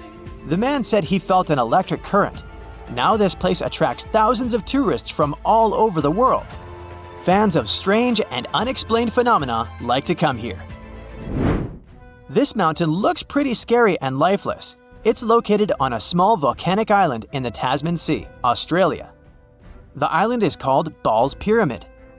The sharp mountain range on this land has a triangular shape and a height of 1,800 feet. This is almost twice the size of the Eiffel Tower. It seems like some evil mad scientist or vampire lives on the top. Being on the island and climbing the cliff is dangerous because of the slippery, rocky surface. Sailors discovered this place in 1788. They thought the island was uninhabited and didn't want to explore it. Then, after more than 200 years, people still wanted to explore it. This place was considered lifeless for a long time, but scientists found unusual inhabitants there in 2001. They were climbing the mountain and found a strange bush at the height of about 100 feet. Something was stirring inside it. Scientists pushed aside the branches and saw a colony of big insects, land lobsters or walking sausages. These little guys are from the family of stick insects. They do look like sausages. Each of them is about 6 inches and has 6 tenacious paws and has a solid brown shell. On that day, scientists saw 27 insects. The most exciting thing is that people believed land lobsters were extinct at the beginning of the 20th century. How did they end up on this mountain? And how did they manage to survive in this remote, lifeless place? No one knows. You've just reached your perfect spot on a deserted beach. It's so quiet here that you start to doze off. But as you open your eyes, you are shocked. Wait a minute. Is that an actual house that's just been washed up on the shore? It may sound like the beginning of a sci-fi novel, but not if you live near this beach in El Salvador. There's a mysteriously abandoned house there that looks as if it's just been washed ashore. How did this villa end up there? How long has it been here without anyone noticing it? This mysterious construction is 46 miles south of El Salvador's capital, San Salvador. Locals say the building used to be a hotel called Puerto Ventura. At the time it was built, its main attraction was the fact that it was really close to the sea. Unfortunately, the engineering behind it wasn't well planned out, all because locals didn't need any official permission to start the construction. The hotel was too close to the water and dangerously exposed to the elements. The Roman-style villa is now a mere 50 feet from the edge of the sea when the tide is low. It can only be accessed in the morning because later, the tides fill the first floor with salt water. What's now left of the hotel looks like the ruins of a 2-story house. The front part is very impressive, with Roman-type pillars. It also has wide windows on the second floor. You can still see parts of the iron structures and remains of what used to be the gateway to the second floor. There are some bleachers at the top of the building. They're sometimes used by tourists. More and more people are now browsing the area, taking photos, even though the building is obviously not safe for climbing. There's little information on how long it's been sitting in its current location, but some locals say it's been there for at least 20 years. It had remained a local secret for years before it was discovered by a TikTok user in 2021. But that doesn't answer the question. How did the hotel end up in another location altogether? This is where things become a little fuzzy. While some locals say that the building was abandoned decades ago, others claim it was deserted after Hurricane Mitch hit the area back in 1998. Hurricane Mitch was one of the most dangerous weather phenomena to ever hit Central America. During the storm, the winds traveled at 178 miles per hour, and the hurricane itself lasted for about 15 hours. It was also the cause of a huge amount of rainfall, which resulted in floods and many dangerous landslides. Being built so close to the shoreline, the former hotel had little chance of surviving the extreme weather conditions, so it must have been literally displaced. After sitting under the sun, you might start dreaming of some snowballs getting washed ashore. To even out the temperature. I'm not kidding. This strange natural phenomenon did happen back in 2016. It resulted in about 11 miles of the coast of the Gulf of Aab in West Siberia getting covered with huge snowballs. Because of the low temperatures, small pieces of ice started to form in the water. Afterward, the wind and waves rolled them into giant snowballs. Some of them were the size of a tennis ball, but others were up to 3 feet wide. A 2004 Harley-Davidson night train motorcycle popped up ashore on a British Columbia beach back in 2012. It was neatly packed inside a shipping container. It took some time to do it, but the owner was eventually traced down. His name was Ikuyo Yokoyama, and he lost his motorcycle after a tsunami struck Japan on March 11, 2011. To get to its final destination, the Harley-Davidson traveled more than 4,000 miles. To celebrate its long journey, Yokoyama donated the bike to the Harley-Davidson Museum in Milwaukee. It's been on display there ever since, in case you want to visit. This strange phenomenon made it look as if someone spilled dish soap all over the beach. But it does happen pretty often in Queensland. Sea foam covers the shore there a couple of times each year. It mostly happens after a storm, when ocean waves move dissolved organic matter around.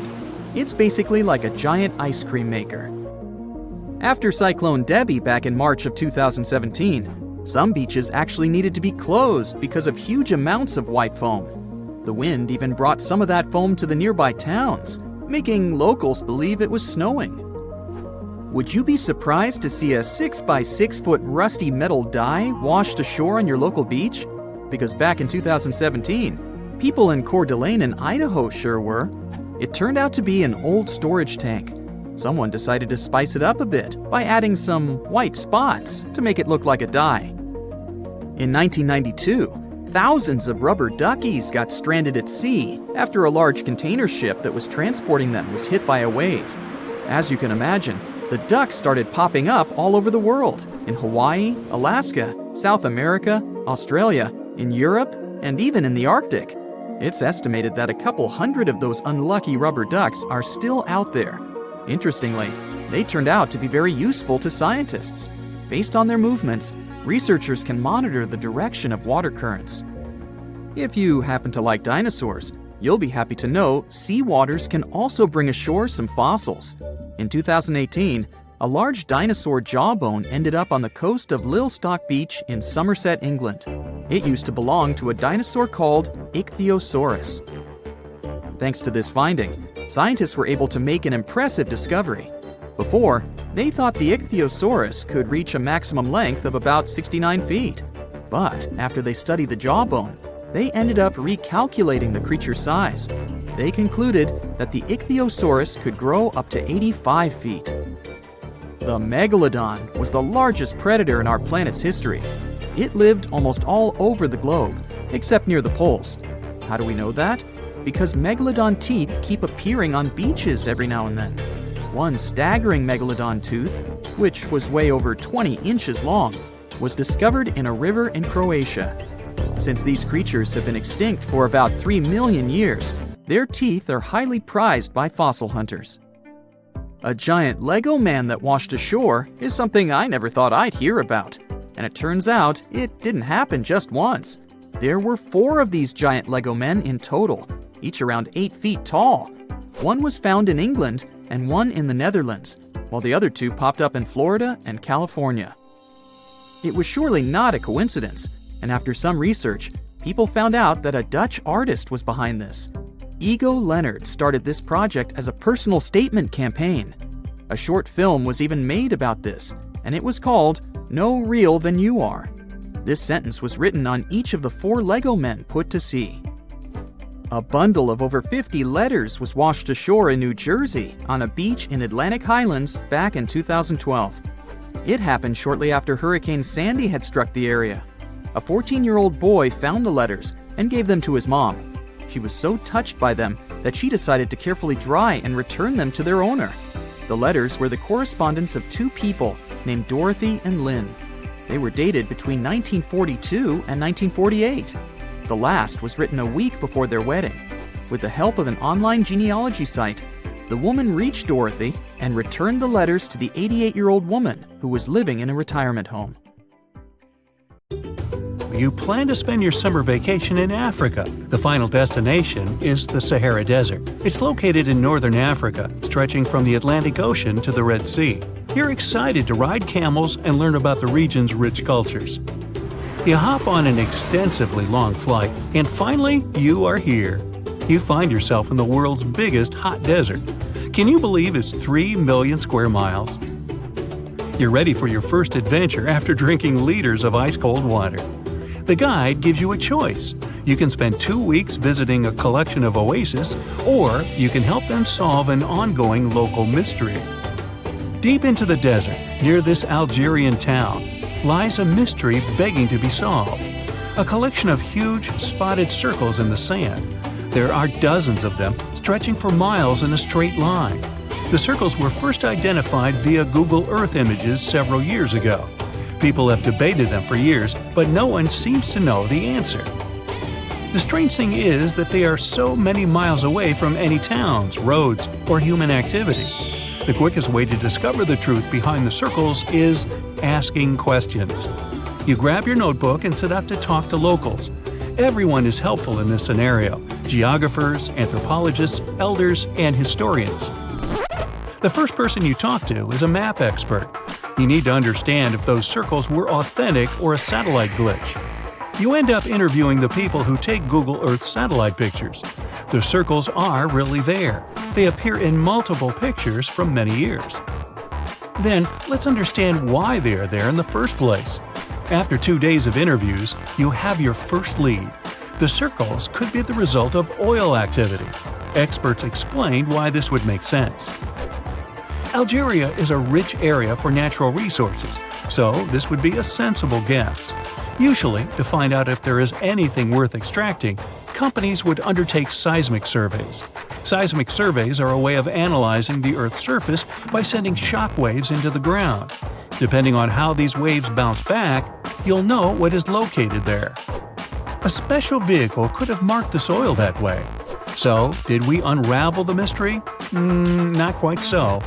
As you know, the Sahara Desert is one of the driest areas on the planet. The average high temperatures in summer are over 104 degrees Fahrenheit. To survive there, people need to find ways of accessing water. So, these circles could be a kind of ruin or leftovers from ancient water wells. Again, I'd say this is a sensible guess. Ready for some fact-checking? Some anthropologists agree that these circles could be ancient fogueras. Foguera is the name of a 2,500-year-old style of irrigation system, usually found in northern Africa. It is also known as a qanat in other places in northern Africa. Locals would dig a deep well at an elevated point, deep enough to tap into underground water. They would then dig parallel shafts at regular distances. Then they would dig an underground channel that connected the city to the well. Solely with the help of gravity, water would run from the well to the city. This traditional technology provided water for crops, livestock, and humans. Now, let's say these wells made human-made oases possible. Even the closest municipality name was an indication that this could be true.